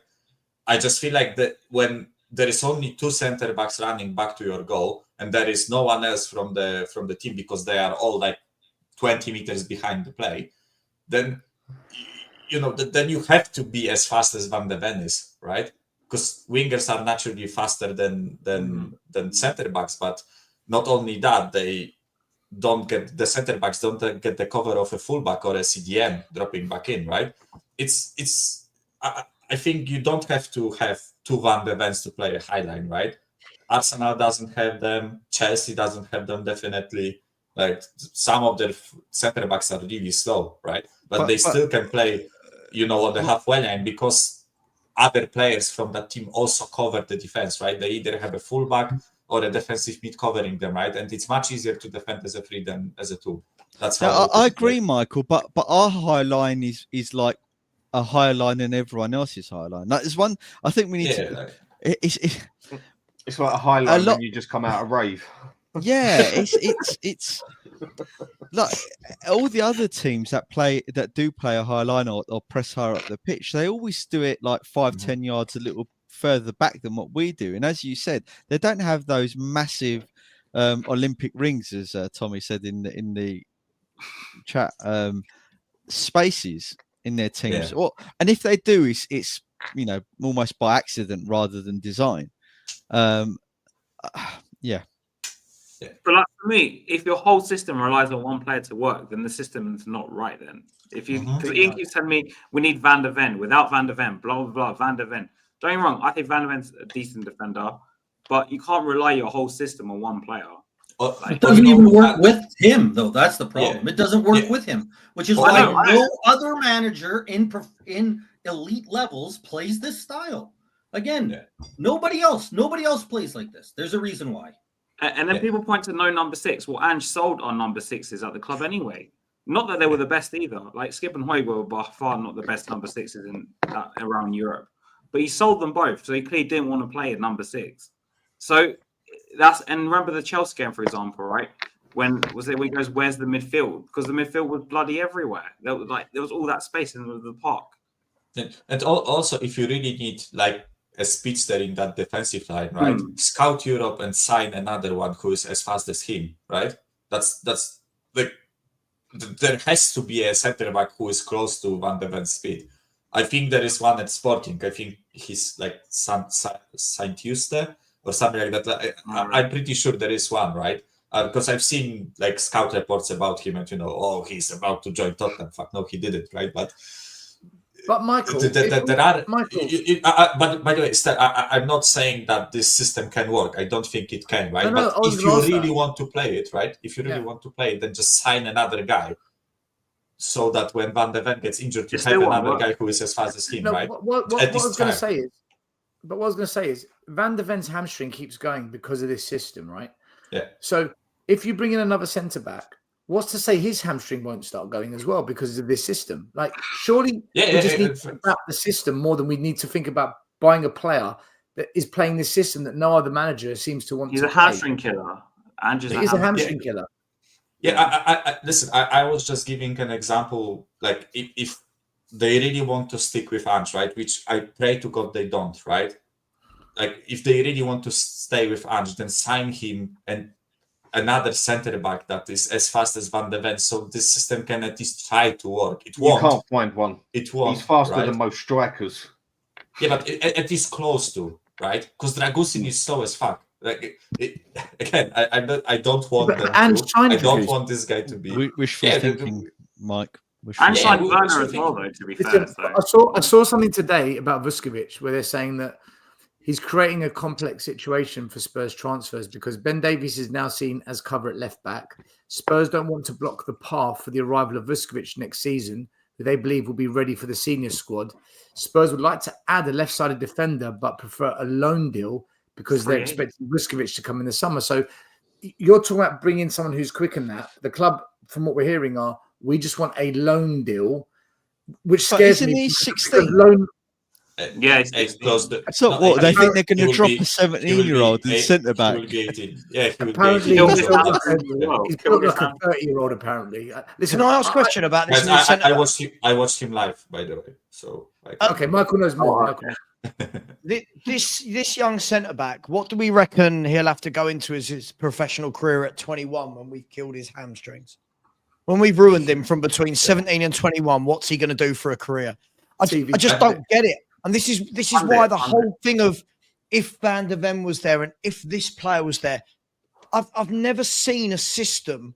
First of all, I've never seen a system so bad in my life. Like it's so bad. Everything about it is wrong. Everyone is in the wrong position. Every single game, James Maddison is the scapegoat. Doesn't matter how bad Johnson is or Kulu is or Son. James Maddison's your scapegoat. Doesn't matter how bad someone plays, they still play the next game, right? And the excuses for this manager are just starting to wear thin, right? If we were allowed to have football conversations like back in the day when no one ever talked about a bloody owner or a chairman, everyone in this fan base would be going, yes, this manager is shit.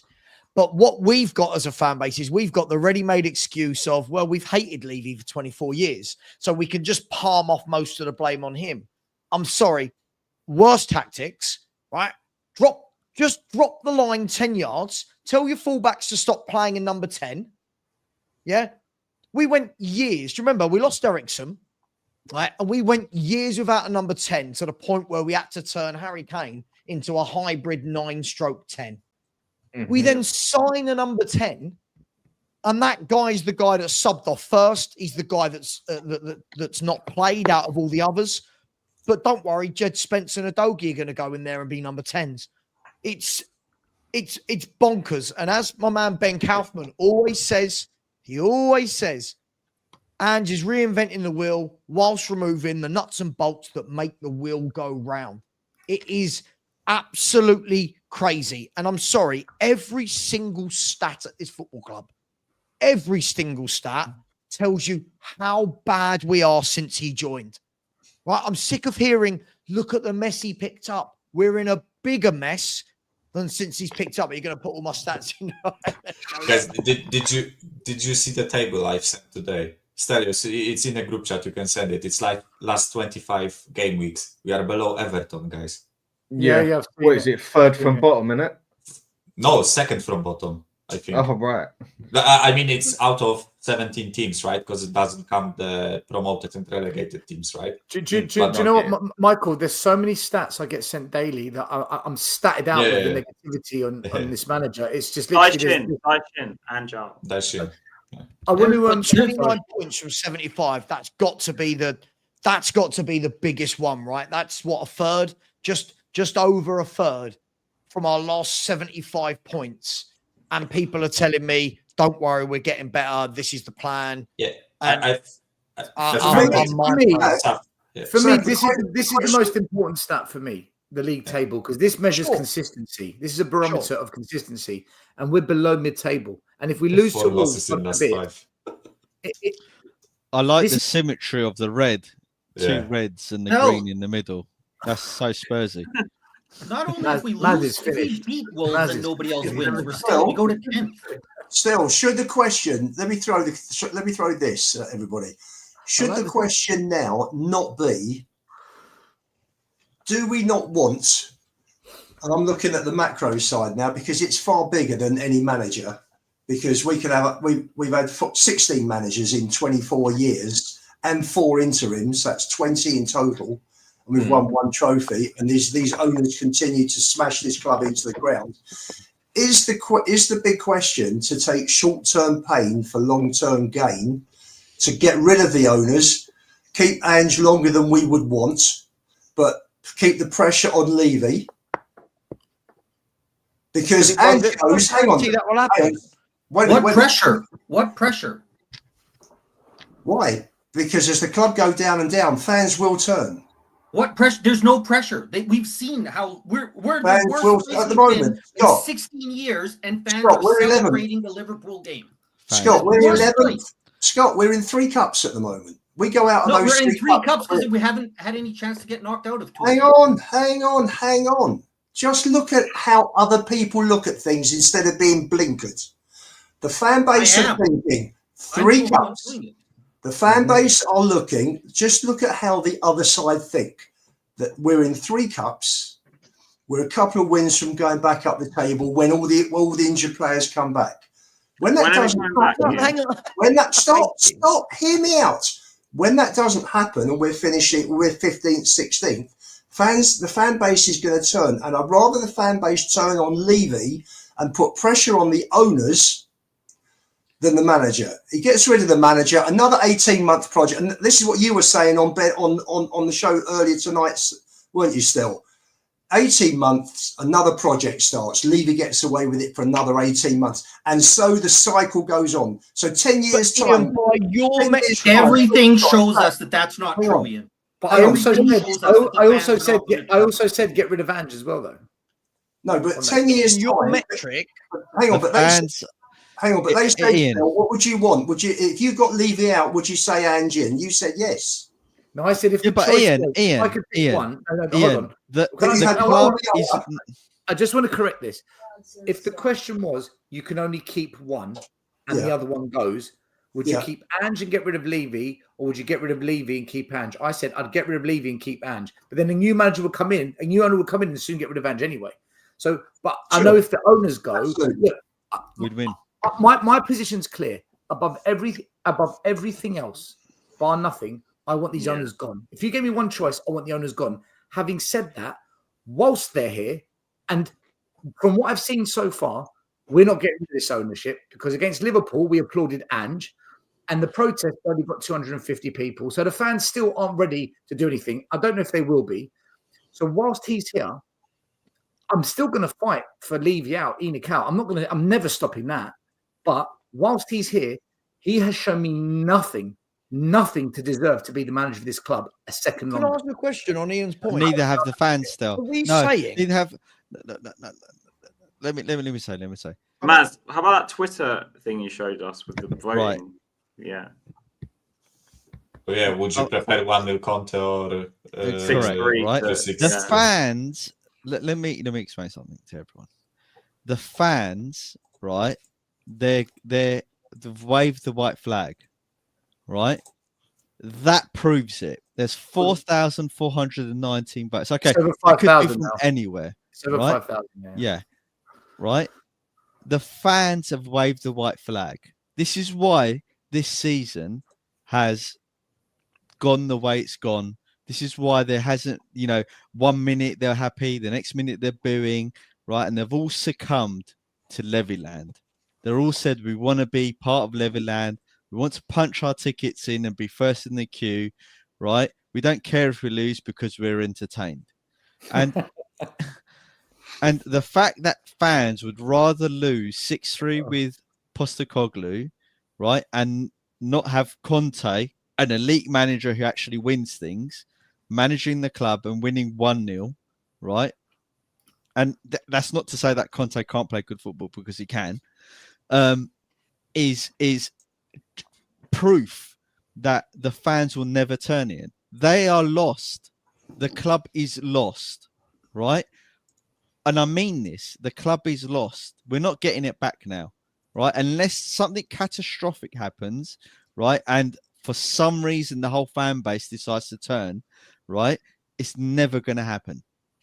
It's never going to happen. And even Graham, the most ardent of Levy out supporters in the chat. He's been protesting right? for 10 years, Graham. Right? He's 10 years. Protesting for 10 years. Yeah. Back in the day with the sugar years as well, right? Even he's saying the fans won't turn, right? It won't turn, Ian. We've got to accept that this is it now. For me, this is it. I don't care about. I've got to be honest. I'm not going to wait for the fans to decide what they want to do. They've dispensed with our history, right?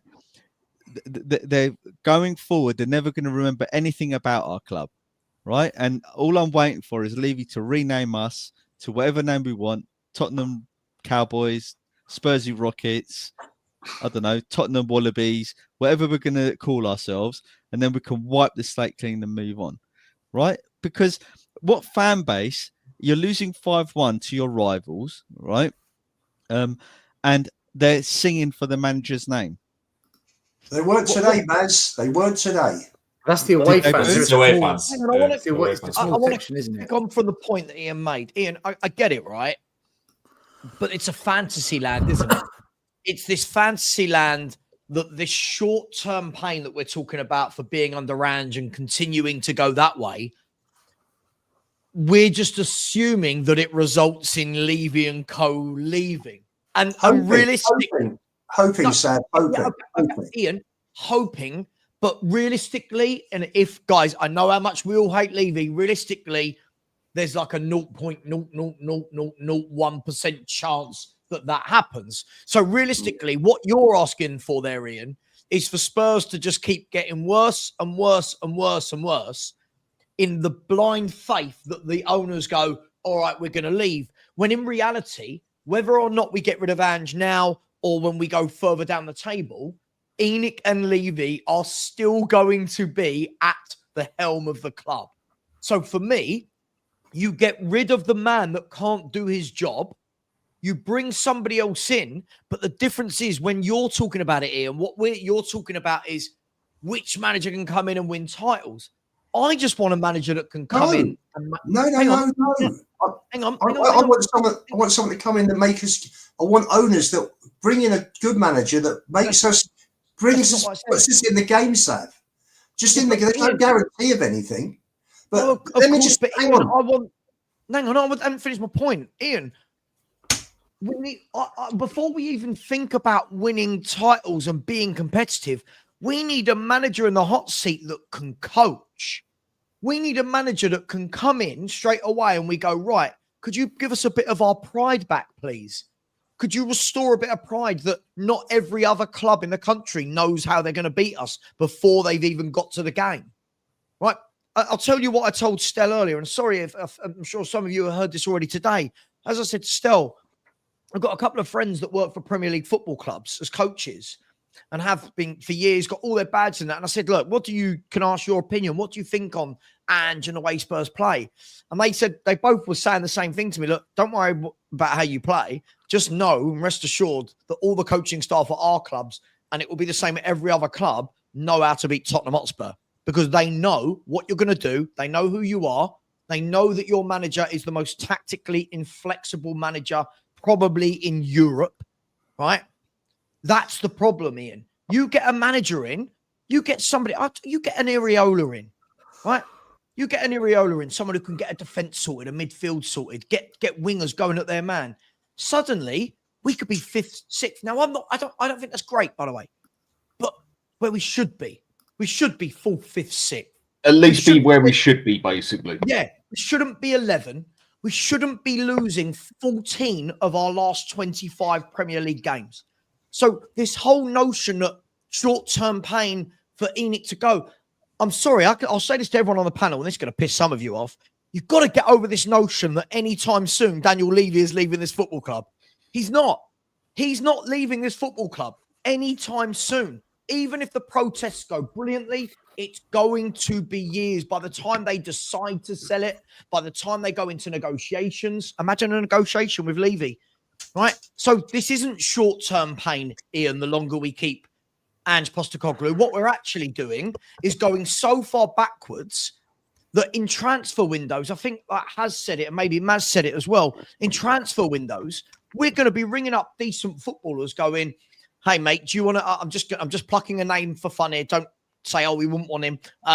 We'll look at Fulham and say, just for example, Fulham, Joachim Anderson, we'd love you to come and play centre-back for Spurs. Anderson and his agent are going to look and go, fuck am I playing in that back for? Nah, I've got zero interest in going to Tottenham doing that. That's what happens the longer you keep Ange Postecoglou at this football club. So it's not short-term pain. You're actually having a knock-on effect for the next 4 or 5 years because it determines the players that we can bring in. No, the other thing quickly, Sav, just on what you said there, very quick point. It's not just what Salah and that have been saying over the past 2-3 games. What was it? After about 15 games last season, I can't remember what manager it was, but he turned around and said, from Wolves. Yeah, he turned around and said, that's how you play against Spurs. So it's not just the past year. Sorry, go on. Can I just one sec. I want to speak on this. I don't fully agree with what you said there, Seven. I'll tell you why. By the way, let me just do this quick super chat before I forget. EdX, he says, Levy, they were supposed to bring in staff for an analytics team and scouting team. If they looked at any metrics irrespectively, it'll be damning. They've yet to fill out all the planned positions. I know you're right on this because they were recently they had an advert up looking for data analytics. They hired two guys. They've hired two guys. They've hired two guys. Let's see what they do. Let's see who they bring in. Big up, by the way. I disagree a little bit here, Sava. I agree that Levy's not going anywhere anytime soon. I do think that's the case. But the reason I think that's the case is because the fans have allowed it. The fans have allowed the situation to not be untenable. If the situation became untenable, where it was toxic, it was unsavory, not to the point of where we're breaking the law and flipping cars upside down and petrol bombing Lily White House, but to the point of where the booze and the toxicity puts families off coming. It puts off corporate entertainment. So it puts off corporates turning up in the box. It puts sponsors and kit manufacturers disassociating themselves with the club. Then I think they're saying, right, we got to get out, because that's what happened to Surrounding. Hasn't it gone past that still? That's the point. It's gone. Yeah. We've gone past that. We've missed that opportunity to do that. No, I agree. And to me, and watch this stadium get built, right? And they've now built their ATM machine. Right. So I don't know why we think that they're going to build this and then turn around and go, yeah, you know what? We've argued on this point before, but let me finish my point. Let me finish my point. Sorry, I hadn't finished. I totally agree, but we had one last big chance, and that was under Conte when it got toxic and the fans chose no, give us another manager, and they went with that. Now they've got Ange. What I'm seeing now is this, and this is why I know this is a major problem for the club, for us fans who are sick of it all. The fans who are Ange in are effectively Levy in. Because this is Levy's so-called project. This is Scott Munn's idea of a manager. So by backing Ange, you are backing this project. What I can't stand, and it's why I'm going to continue banging the drum of Levy out, Enoch out, and being nuts with it, even if I know it doesn't get anywhere, is because I'm not going to let that side of the argument, that type of fan think this is the club that we're going to have and this is what we're going to be happy with. No, you've made it horrible for me to be a Spurs fan. I'm not going to let you live in peace as a Spurs fan on your side. So that's kind of why I do it. Is that a bit of a shitty way of looking at things? Yeah, but you know what, Sava? I'm sick of being told I'm toxic, I'm negative when I'm proven right. And I'm sick of people making excuses for managers when clearly the manager's the problem, and they refuse to want to ever put any blame on the owners, like none. So I think the fan base is split in so many ways that Levy will never get out because we can't unite on it. We can't unite on Levy out. So that's why he's going to stay. I jump in here. I'm going to finish. I have to keep fighting my side of the cause because I've been right for 24 years and I'm going to be right for another 24 years if this arsehole stays as chairman. That's why I do it. And I'm 100%. I'm 100% there still. Otherwise, please God, we're all healthy enough. And in 10 years' time, we're going to be sitting here on Boxing Day in 2034. And Levy's been in charge for 34 years. And we've had about 25 different managers and 6 interims and 14 directors of football. And where are we? And we're all saying, oh, God, 1 trophy in 34 years. So we just sit back with a shit manager like this. But Ange has to go.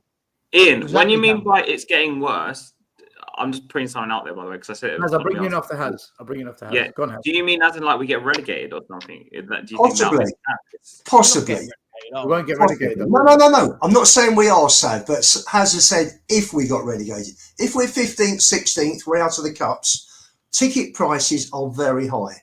A lot of people have really stretched themselves to buy season tickets. They have, Sad. They have, believe me. No. They have. And people will look at it and they'll look at it and they'll think, do you know what are we getting for our money? They're charging £109. Someone I know is picking up 2 tickets for the Newcastle game, 218 quid. And what's the waiting list? If those people don't renew, what's the waiting list? Somebody last summer who was 31,000 on the list got a call in July. Do you want a season ticket? I don't think he's never going to not pack it out. He's never going to not pack it out. We know this. Come on. Everybody who is a Spurs member, a lot of members they buy their membership for 60 odd quid a year. It gives them a chance of picking the games they want to go to. It's a different matter finding 1,500, 1,800, 2 grand for a season ticket, and then twice or 3 times. These prices are like unsustainable for the regular person. I'll have a friendly bet with you, right? I'll have a friendly bet with you that for the next 5 years, Spurs don't struggle to sell out their stadium for any event. I love the hopes and dreams. But my point is, and listen, obviously, Stell and I have been having these conversations for years, even before I knew Stell, when we were both on Twitter, but I didn't know him. I just knew who he was. I didn't ever disagree with what he was saying. I've never disagreed with the Levy and those guys need to go. My problem has always been from the moment Levy and co announced that they were building this stadium, and 95, 96, 99% of our fan base went, oh my God, this is brilliant. It's going to allow us to compete. And they buried their head in the sand and said, blah, blah, blah, this is great. The problem is those people that are now starting to slowly wake up and realize that they've been duped are now waking up to that point where it's all done. It's built. The house is built, right? The money is being printed. The partnerships are in place. The deals are done. So for me to get this guy out, listen, it's the same at loads of other football clubs, right? Unfortunately, I want to bring this back. When you said earlier, to bring this back to football conversation. If we weren't talking about the owners, we would be talking about one thing. The manager's doing shit with what he's got. He is underperforming. He needs to be sacked. That, for me, is the cold face of it, right? We can talk about leaving in it all day long, but the cold, hard facts are this manager is failing. And what happens to failing managers at football clubs? They get sacked. That's it for me. Okay, any other London team has this would be ripping the piss out of them. Can I answer Sav on that one? Can I just answer Sav? I've got to bring Maz in because he's been waiting. Go on. Answer it then, Maz. In every other club, Sav, I agree with you. But this club is run completely differently to every other football club. How? This is not run for football success. This is run for financial success. Hence why they're not going anywhere. That's the point. Yeah. So yes. That's why they're not going anywhere. They don't give a shit that you and other football fans don't want them here. Sav, that's right. But if we had a football club and owners who were dedicated to footballing success, then yes, of course, it's all around football. But the problem we've got is that we don't have managers, we don't have owners who help the managers. We don't have owners that back them. Whether the manager's good enough or not, they don't get the correct backing. So the manager is set up to fail. Even Poch was, Conte was, Mourinho was. They're all set up to fail, Sav. All of them are set up to fail. Ian, but again, when I ask this question, I never get an answer. Set up to fail for what? We shouldn't be winning league titles every year. For me, at the moment, what is Ange set up to fail for? No one can answer me that question. What's he set up to fail for? We shouldn't be winning league titles every year because we've never been that type of club, but we should at least be in the mix for top 4, top 5, as we have historically, right? And I think when you look at the top 4 or 5, Maz, we've got squads as good as the top 4 and 5. There's no reason we shouldn't be there. That's the manager. Right? And we should be going for cups, by the way. I never said that. If we had a better manager and we were top 4 or 5, right, would we be sitting here now, Ian? Be honest with me. Would you be sitting here right now if we were 4th or 5th saying that this manager has been backed?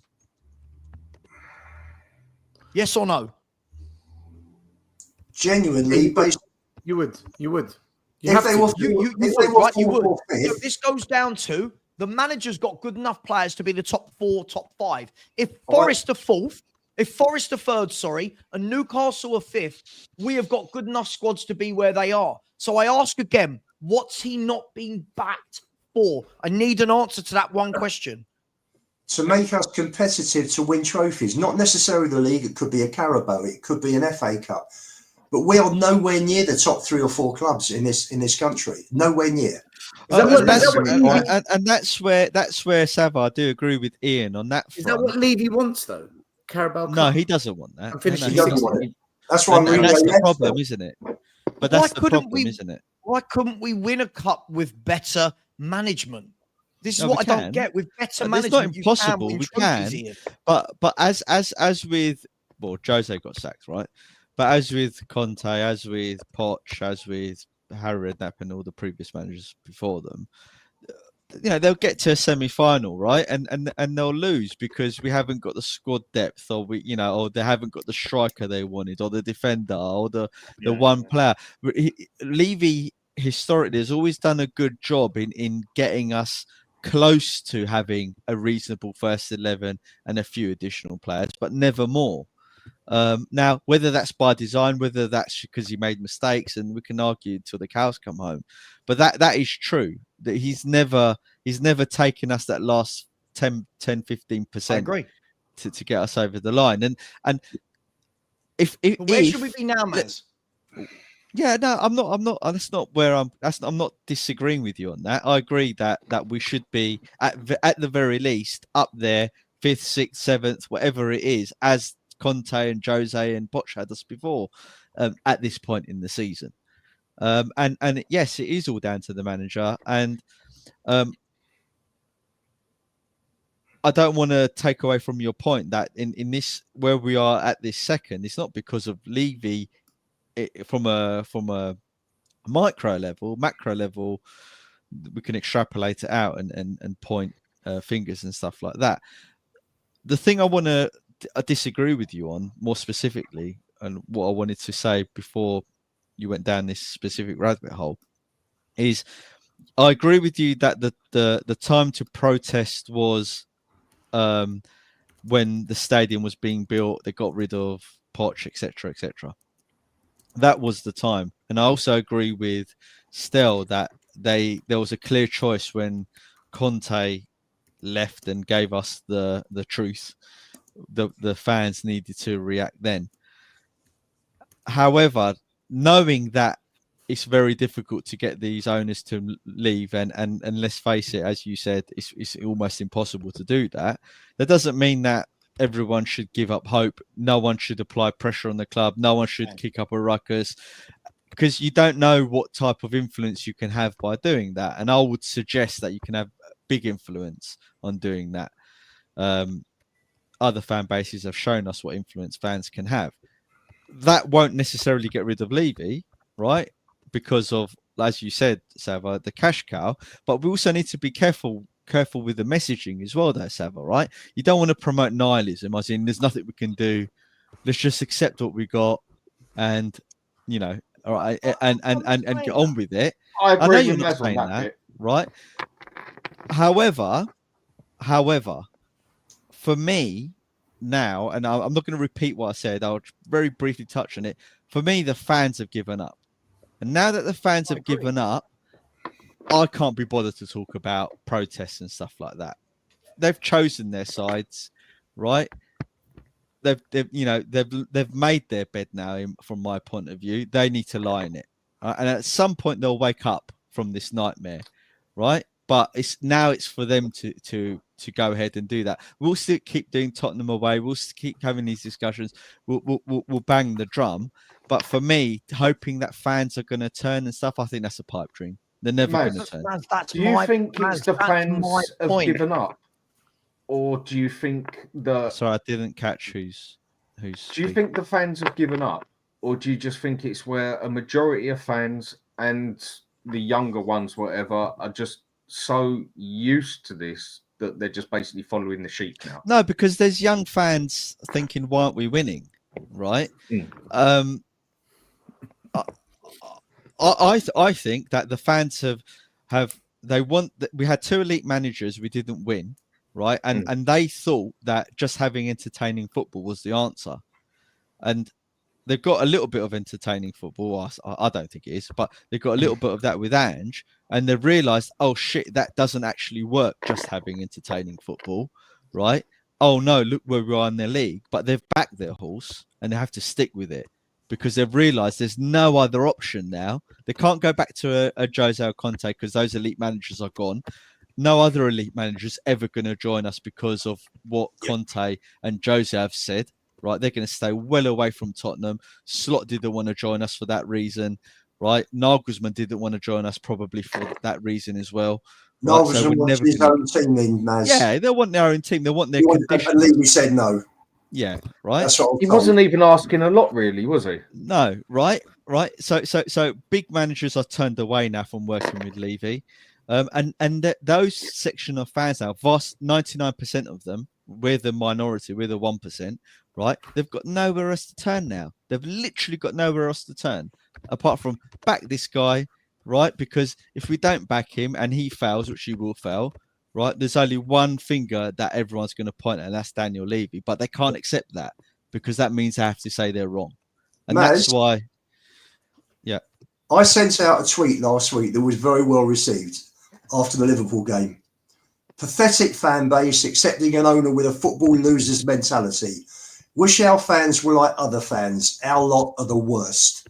58,000 home fans last Sunday and only 200 turned up at the protest. Now, we had a conversation about this in the car, going up and coming back. There's a lot going on in that car, you know that. There's a hell of a lot of big business in this car. This should be a YouTube channel in that car. Yeah, in the car with Ian, yeah.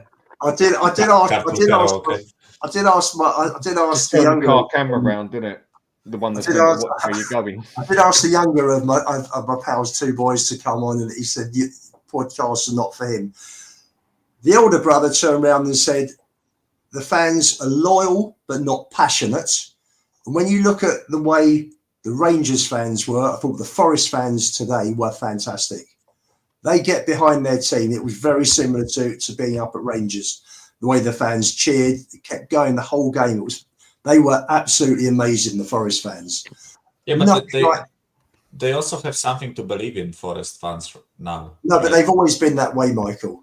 They've always been passionate. I'm not denying that, right? Ian, wait, guys, can I hold on with all this conversation, right? When we had Martin Joel, he got us into Europe, and we were behind it because it was a step up from where we were. This was under Levy. Then came in Harry Redknapp, and he gave us Champions League. We're like, oh my God, we're in the Champions League. And the football was great. There's some really good players. Then after that, there's a little dip. Then came Poch, who took us to the best we've seen under any manager in the Premier League. Yeah. Almost winning a league, almost winning a Champions League, finals, semi-finals, but not quite getting there. And at that moment, we were on the brink of truly becoming something wonderful. Like, we were on the brink of being elite. We just needed 2 or 3 top players to get it over the line. And that's where Liverpool did it and we didn't. And the excuse was the stadium build. So we bit the bullet. The stadium comes along. And at that point, the owners had to make a decision. We've gone from Joel upper level to Redknapp. Poch upper level. What is the next level now? Backing Poch for a rebuild or go down the elite manager route? They chose not to back Poch. They brought in Mourinho. The next 5 years have been nothing short of a fucking disaster at this club. They've got it all wrong. Who to bring in?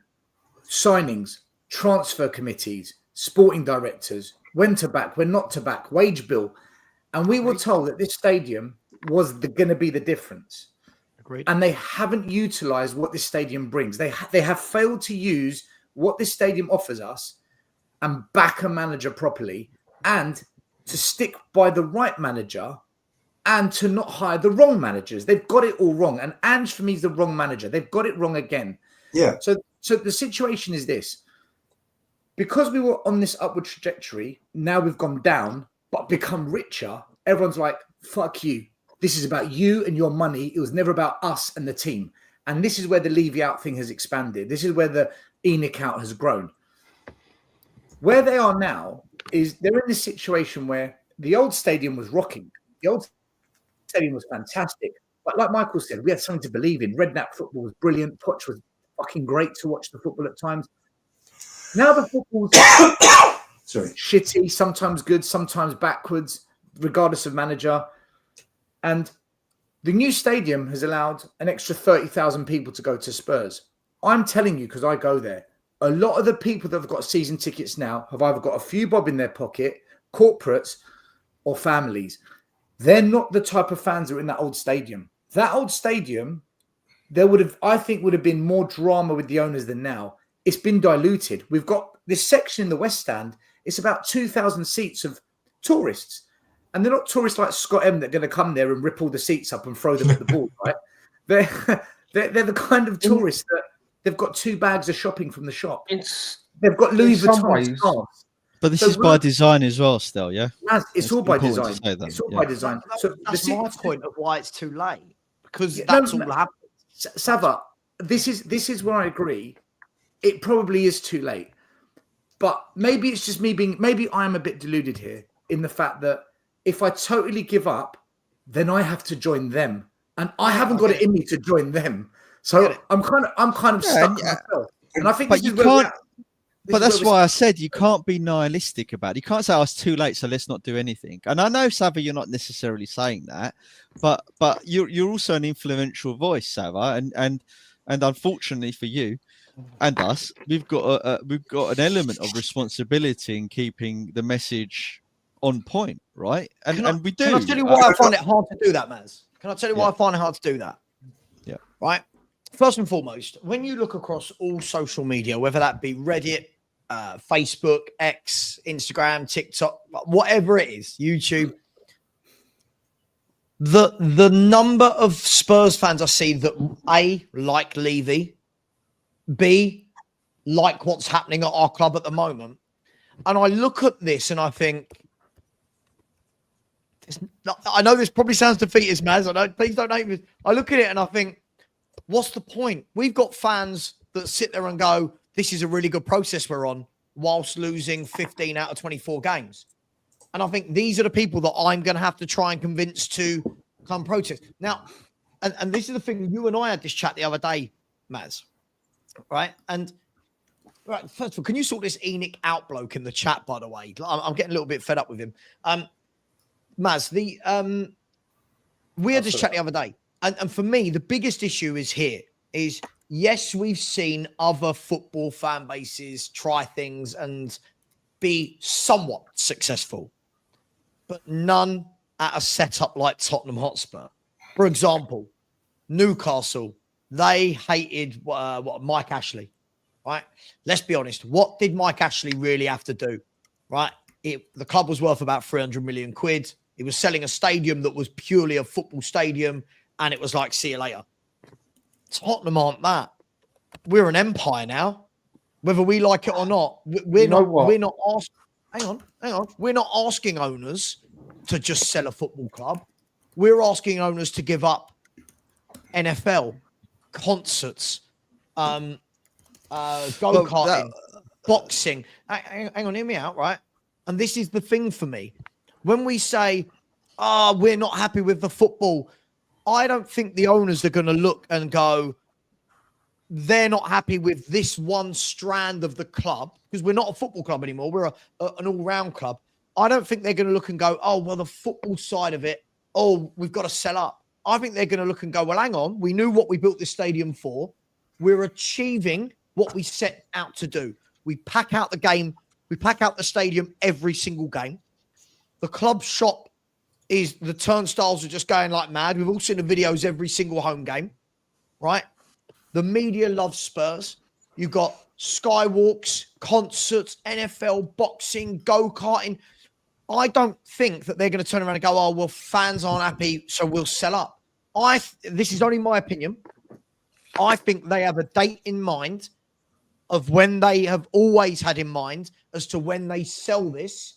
That is when I think they will sell. So for me, when people have a pop at me going, you don't protest. Yeah, but I also don't go to the games and give them my money. I also don't go to the club shop and pay anymore for anything. Boycotting is a form of protest, by the way. Boycotting is a form of protesting. Yeah, right. But I think they've got a date set. Now, whether that's 2027, whether that's 2030, whether that's 25, they've got a date set. They've not built this to keep it forever. They've built this so that they can sell it for 5-6 billion and go, oh, we've turned 20 million into 6 billion. I just don't think we're going to be the ones that make them speed up that decision. I don't. I'm sorry. I know people will hate me. I finished what I started 20 minutes ago.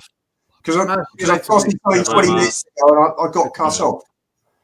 Right. In answer to Jimmy Hotspur, the singing from the away end today was the worst I have known for I cannot remember. They were very, very quiet today. Why was that? Why was that? Was it because the football? Was it? I tell you what it is. A lot of fan bases get behind the team and lift the team. With Tottenham, the team had to lift the fans. I genuinely believe that. And today do you think the fans thought we were going to lose going into the game, Ian? No, I don't think they did. I think the hardcore go there, and I think they are very well. Everyone's very upbeat. Everyone goes in there hoping to win. I honestly think. Forget the hope. We always hope. Do you think a lot of fans went into that game thinking at the back of their minds, shit? Well, I think when you look at the performances this season that have been very hot and cold. Yeah, and the latest run, we're 4 defeats in 5, aren't we? So nobody could be happy about the way we're playing. We've got away at places and where we haven't lost sometimes, like Rangers, we nicked a result. So I just think it was a very defeatist type attitude there today. There was hardly anything. There really wasn't. We were going to lose. I think that's what they thought. There really wasn't much singing going on. There was hardly any. As I said earlier, 2 or 3 Levy outs, 2 or 3 Kulusevskis. You never even heard the Kulusevski song. They were singing that right the way through Southampton. And I do believe our crowd are reactive. If you lose 3 or 4 games, they'll be Levy out. If you win 2 or 3, they'll say nothing. And the problem is, one of the boys today was saying, we've got loyal fans, but they're not passionate. You look at Forest, you look at Rangers, you look at the fan bases up north. They're passionate. They wouldn't have allowed someone like Levy to get away with this for 24 years. Look out. I mean, Ian, you see, half going back on that, I mean, I'm pretty much with what Maz said. And I've said before, I think social media is more powerful than some people realise. It's one of the most powerful things there. And if you need to get a point across and start something or try and get information, it is a way you can do it. But I do also get what Saba says, and the way I've took it basically is a lot of our fans got their heads so far stuck up their own arse they can smell yesterday's dinner. They don't even want to look at the problem, basically. They're all quite happy with being this rich club and everything and having the entertainment. They don't care enough, Dan. Fan base don't care enough. Not enough care enough, should I say. Guys. Not enough of us. They do care enough, just on the wrong side of it. No, I don't think they do. They care about entertainment in the football, whereas we care about winning out and out. That's just how different someone looks on it from a different perspective in life, basically. I look on the history of our club, and I look at how this lot that are in charge have ripped the heart and the soul out of this club. Can you imagine? I'm not debating read that. Read the quotes from Bill Nicholson and Danny Blanchflower, and then everybody who's on this chat tonight should read those guys' quotes, and you'll understand totally what this football club is. I totally get what you're coming from. I don't from. think modern fans care about that. I don't think modern fans care about that stuff anymore. Yeah, I think I really don't. More modern day fans, they care about the club and they just care about the wrong things, or the wrong things to us anyway.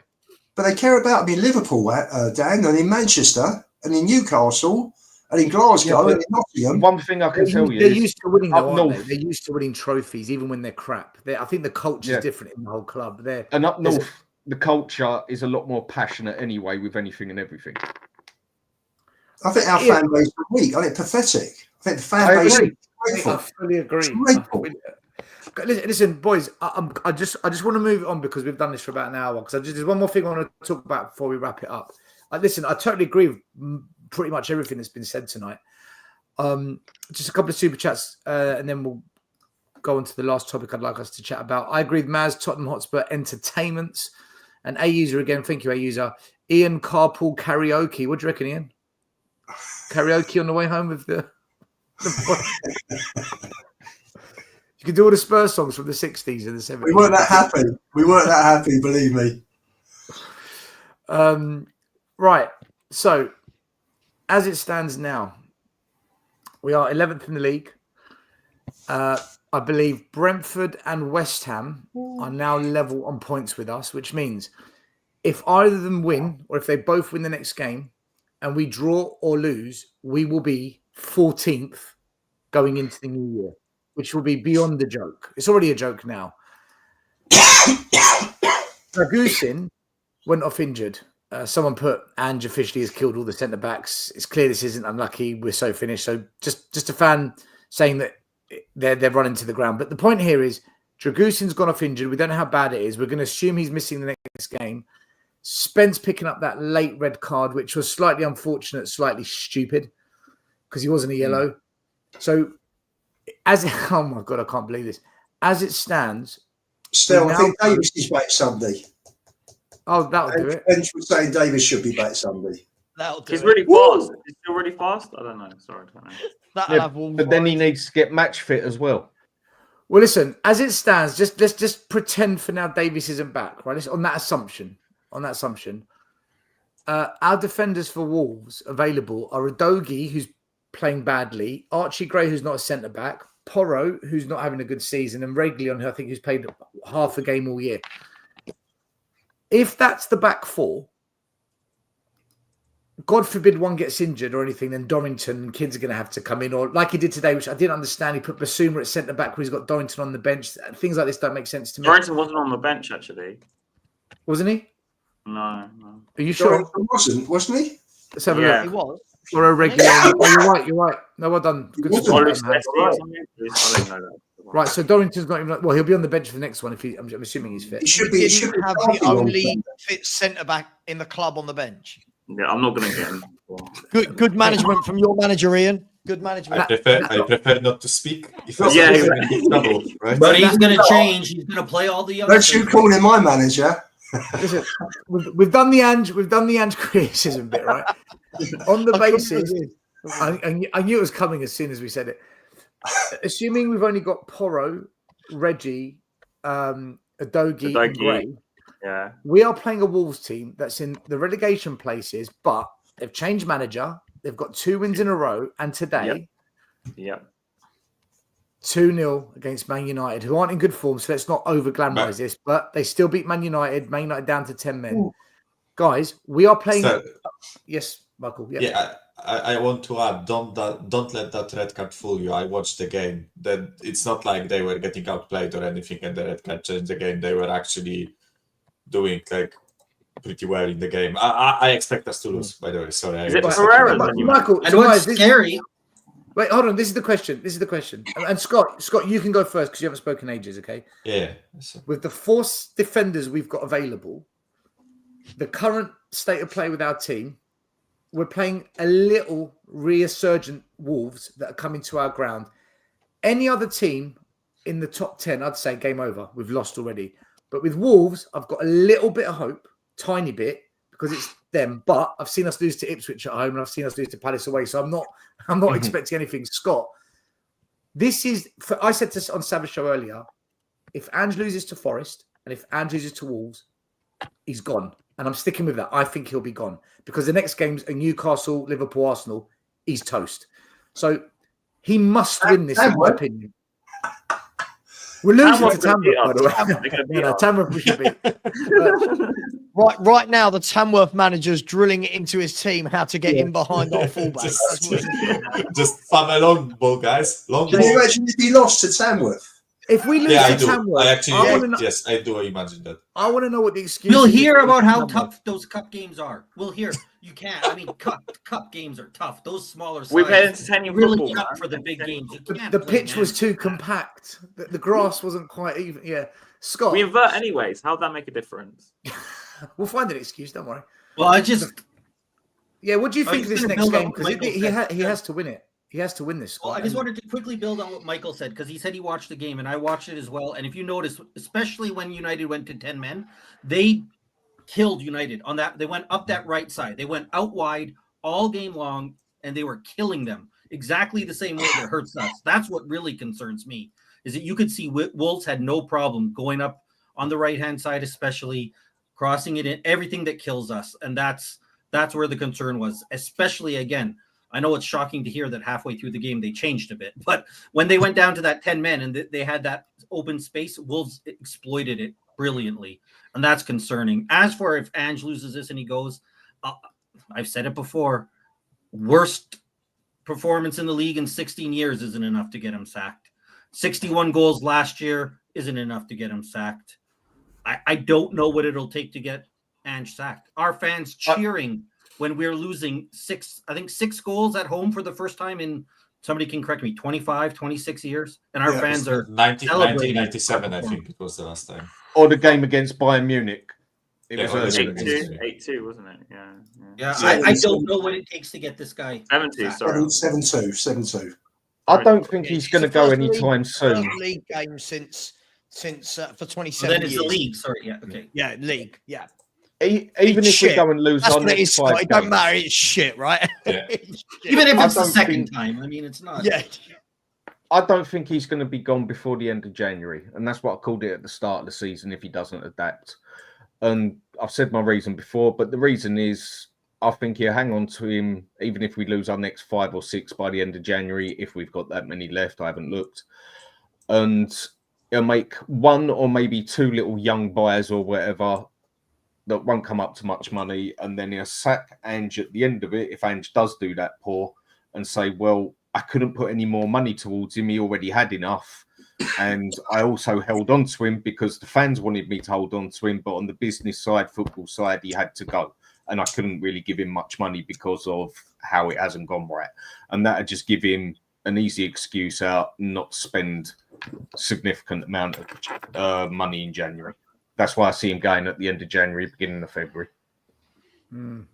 Sava, what do you think? Wolves, what does he do? Do you think Wolves are a threat now, given the situation at their club and at our club?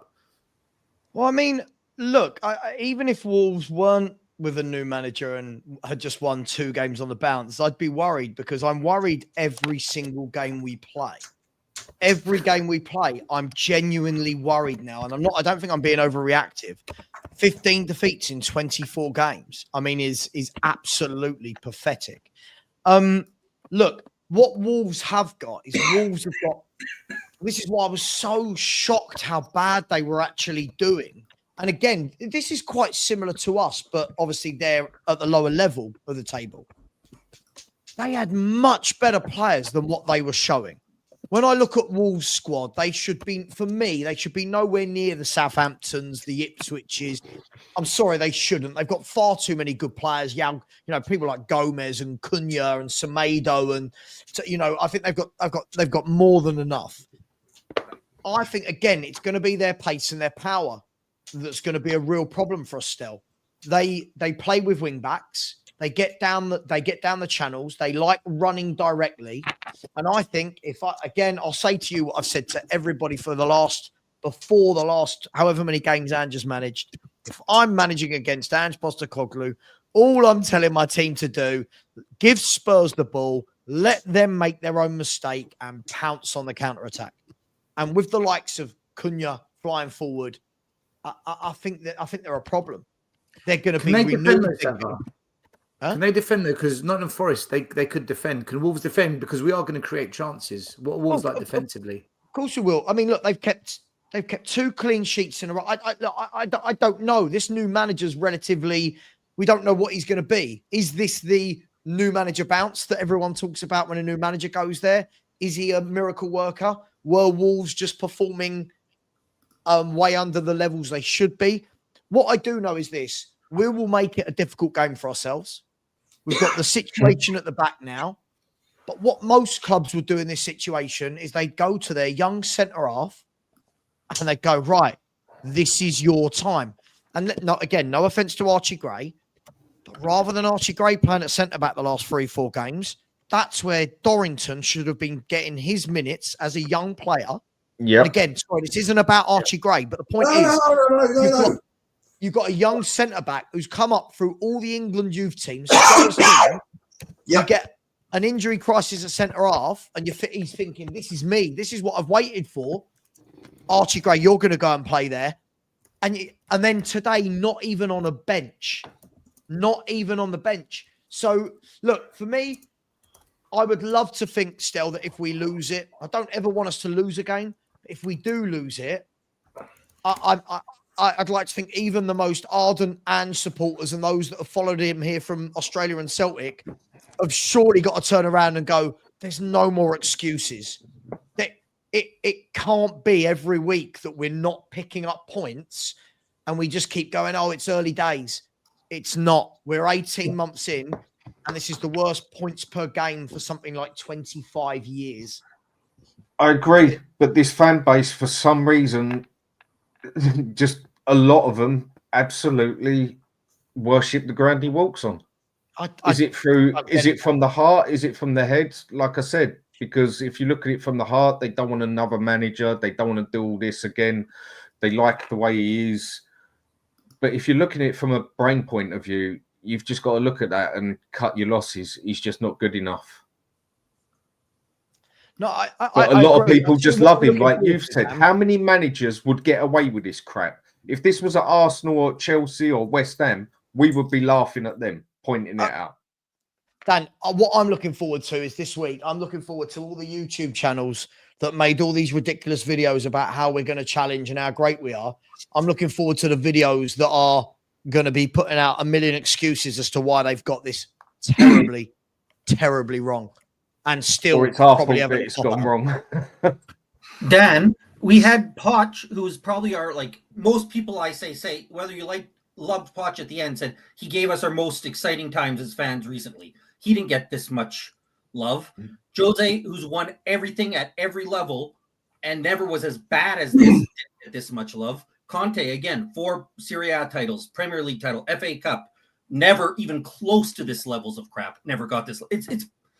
It's baffling, isn't it? It's amazing that the other, like, if this was a constant that every manager got this backing, maybe I could understand it. But Ange is the worst by far of all of them, and he gets more benefit of the doubt. He gets more support, more love than anyone, and he's by far the worst. It makes absolutely no sense. Don't worry, guys. I've said it like plenty of times. I think us Spurs fans, not us in like as in us 7, right? But a lot of Spurs fans, they just have this like martyr mentality. They love a story. They want to be different than anyone else. I honestly, when I look at it, right? Yeah. Possibly. So sorry, I don't get the reference, right? But Northenders, we'll call it. Yeah, Northenders, let's call it that, right? I honestly feel like when I'm reading some of those comments regarding Ange, right? I see that they want to believe in something different. They want this to be something special, right? I think they've got it so far back, like, you know, it's such a reverse like logic that they apply to what's happening, right? We haven't won for 16 years, and everyone else is winning. And we tried Poch and we tried content, we tried Jose, right? So now we have to try something completely different that nobody else does, right? Because nothing has worked. So this surely has to work, right? I honestly believe that some of the fans think this way, and it's just baffling to me. But I don't know if you guys agree, but honestly, when I watch some of those comments, it's like, even now after today, I saw plenty of comments saying it's not Ange's fault. Yeah, like. But Michael, what's your take on the Wolves game though? Because we've done the fans and the comments, and I hear what you're saying. I just in regards to what Michael said, because yeah, but I do want to know what you think about the Wolves game coming up though as well. But yeah, go for it. Yeah, I watched Wolves today, right? And I've said it when we played against Fulham, Bournemouth, and other teams like that, right? I think we struggle with teams that put like physical pressure on us. I think teams that just don't have the quality or the skill, and they make up for it with work rate, like Fulham, right? And this is no diss on their players, right? I actually rate a lot of players from those teams, right? But what they lack in quality, they make up with hard work. And I just feel like with the state of the squad it is that we have right now, when you put pressure on that backline, when you press that backline, it will make mistakes. I honestly, if they don't just literally gift us the goals, right, and then we can. I wanted to say we shut up shop after we score goals, but we won't. But I can see us maybe drawing, or it's at home, right? So maybe we can win, right? I think it will be a tough game. People underestimate Wolves because of their league position, but I think they are a much better team than what we saw so far this season. And under their new manager, 2 games I watched, they smashed Leicester to pieces, which is not hard. Everyone is doing that recently. Michael, but they also won against United. So, yeah. This is a typical Spurs fan. I think we can win. We maybe draw. This is going to be a tough game. You don't know then what's going to happen, right? What I'm supposed to say, right? I think they will press the fuck out of us, right? That's how I see the game, because that's what they do. That's what they do. That's what they did today with United, right? They pressed, especially when they went down to 10 men, they pressed the living hell out of them and they forced mistakes, right? Fair enough, one of the goals was a bit lucky, right? Because they scored from a corner kick like we did against United, which is like super funny considering those goals never happened and 2 of them happened to United in like span of a week. But I digress, right? I think they will press us a lot, and they have some quality players, right? Watch Cunha.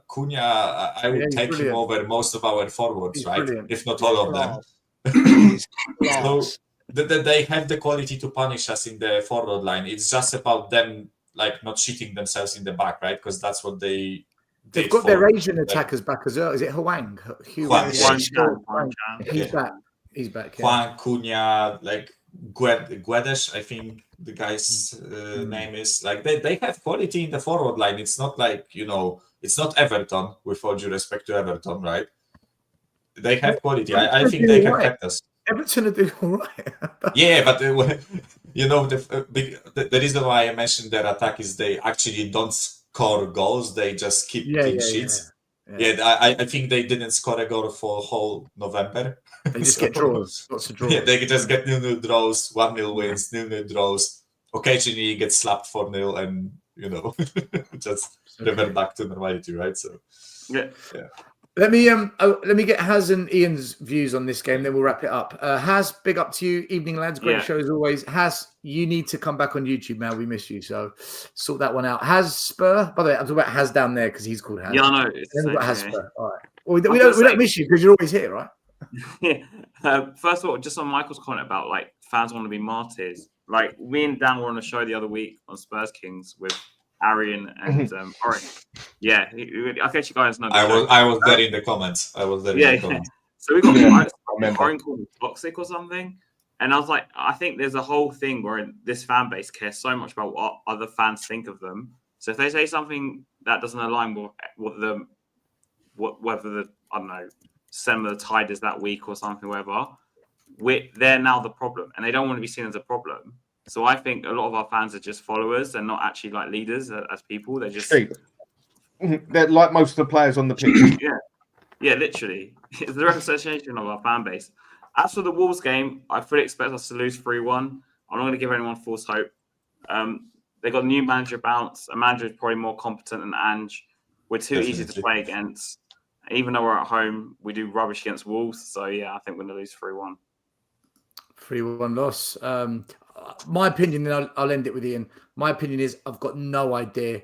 I don't think we're going to smash them, though. And 1 goal in it, win or loss, and that's it. I don't know. Ian, what's your just take? make 3 quick points still. Oh, my God. 3 quick points. I'll be very quick. Firstly, going back onto what Dan was saying, before the end of Jan, we've got resurgent Wolves, resurgent Newcastle, Arsenal at the Emirates, Everton have just drawn with Chelsea, Arsenal and Man City before we play Leicester. So God help us in terms of points over the next few negative. Weeks. Zero. What a toxic fan you are. Number two, in terms of the protest, interesting point put to me. We've got to focus on something that will get all the fans behind the protest. And I think we were talking about cut back on wages, smashing everybody's ticket prices up, and try and focus on something that will get everybody behind a Levy out protest. Otherwise, you may as well give up. And thirdly, in terms of Wolves, my team would be Porro, Gray, Dorrington, got to put square pegs in square holes. Udogie, you can't trust a wing back at centre back. Do me a favour. I'd never put a doggy there. Midfield would be Basuma and Sarr, because I think Bentancur is now suspended with his booking today. Basuma, Sarr, Madison. Really suspended. I thought Bentancur was booked today. Wait, I will check it. I'm sure he was booked. There's a lot of people were saying he was booked today, so I think that was. If he got booked, he is suspended. Yeah, I don't think he's been booked today. No, it was Spence that got suspended. That's why Spence was so No, surprised. I know Spence was out, but I played Basuma, Sarr, Madison, Kulusevski, Solanke, and Johnson. I dropped some completely, and I'd leave Bentancur out. He looked very rusty today. Do you think we'll get anything? Probably not. Probably not. All right, people. Listen, we're going to wrap it up there. Thank you. Stell, can I give my quick prediction for Wolves? Oh, sorry. I thought it went to you first. Go on. Yeah, I didn't predict. My prediction is very simple. Yeah, who cares? Fair enough. Okay. And with that, then, since he gave his, I'll give mine. I think we're basically playing with the same team except Sticker Doji there. But I would take Son off because it's just really starting to show a poor captain. I would still play Kulusevski in the middle, but I'd put Maddison up on the left and give him a sort of free role playmaker because he can actually cross that ball in there and get something sorted, basically. He's our only chance to get in there. What do you think the outcome is? Win, lose, draw, or you're not bothered? I mean, I could see us getting a draw out of it, but the way we're doing, I can also see us getting bloody defeated as well. I think the players are probably that down by now, and everyone's just that pissed off. I can see 2-1 Wolves. Stell, can I make a quick point? Just one really quick point before we go. Yeah. So I've just been watching Match of the Day in the background, and they've made a whole big point about how Marco Silva today for Fulham against Chelsea actually changed his tactics today to match up and better Chelsea. He moved. They went to wing backs today. They normally play a back four. They went to wing backs today, put in all their centre backs. Yeah, and they showed how they cut down all the gaps for the two wide men and for Cole Palmer. And I'm just sitting there watching that and going, please, no one tell me that another manager coming in here like that can't do better than what we've got. I'm sorry. That's what you want. And do you know what? I was never his biggest fan, but I think over the years he's learned, adapted. I'd take him. I'd take Iriola. I'd take Frank. Somebody who looks at the opposition and goes, we're going to nullify you. That's it from me. Thanks for having me. Someone more flexible. He adapted. Anyone More flexible. Someone with a brain. More flexible than what we got. Someone that is flexible. flexible, full stop. Yeah. He do you know what? On that note, listen, thank you to edX, Henry Fong, new channel members, Alex and Donna. Big up to Phil Coys, big up to Coys87. A user with quite a few super chats. Thank you, A user. Swifty in the house, big up with Vindaloo, John Lee, edX again, and then Has. Thank you so much, guys. Big up to all of the panel. Make sure you subscribe to Sav's channel, Phil, to Dan's can I just ask a favour quick? to Ham's channel, and a favour right at the end from Dan. I don't ask for a lot with people and that, but I'm getting really close to 4K and would love to do it before New Year. So if I can get a couple of likes, subscribe, it'd be appreciated. And I hardly ever ask for anything like that. Listen, we've had about 1,000 people watching the show live tonight. We've still got 800 now. Can we get 200 or 300 for Sava because he wants 15K, and a couple of hundred for Dan because he wants 4K? As soon as this ends, just go to Football Heritage TV, go to Hotspur Hood TV, and just smash the subscribe, and they're done. And then happy New Year to those channels. Right? There's 800 people here. Surely we can do that. If we don't, then I will never go live again. Well, probably will because I can't help it. After we lose to Wolves on Sunday. That's not really a threat, is it? I'll never go live again. There'll be people celebrating that. I shouldn't have. That's a stupid thing to say. I've just realised. Anyway, listen, big up to all the panel as always. Thank you guys for your contribution. Everyone in the chat, big up. Merry Christmas for yesterday, not so much today. We are back on, when are we back? We're back on Sunday, I think. Yeah, Sunday for the Wolves game post-match show. We're live at 9 or 9:30, something like that. Come and join us. We'll be doing another show like this. Let's see how that one goes. All right, boys, we're out of here. Have a good one. Enjoy the rest of your weekend. Well, the one that's coming up. Take it easy, everyone. Take care. Yeah. Take care. Bye-bye. The first game we look for, Robbie. Tottenham away. When we got Tottenham away.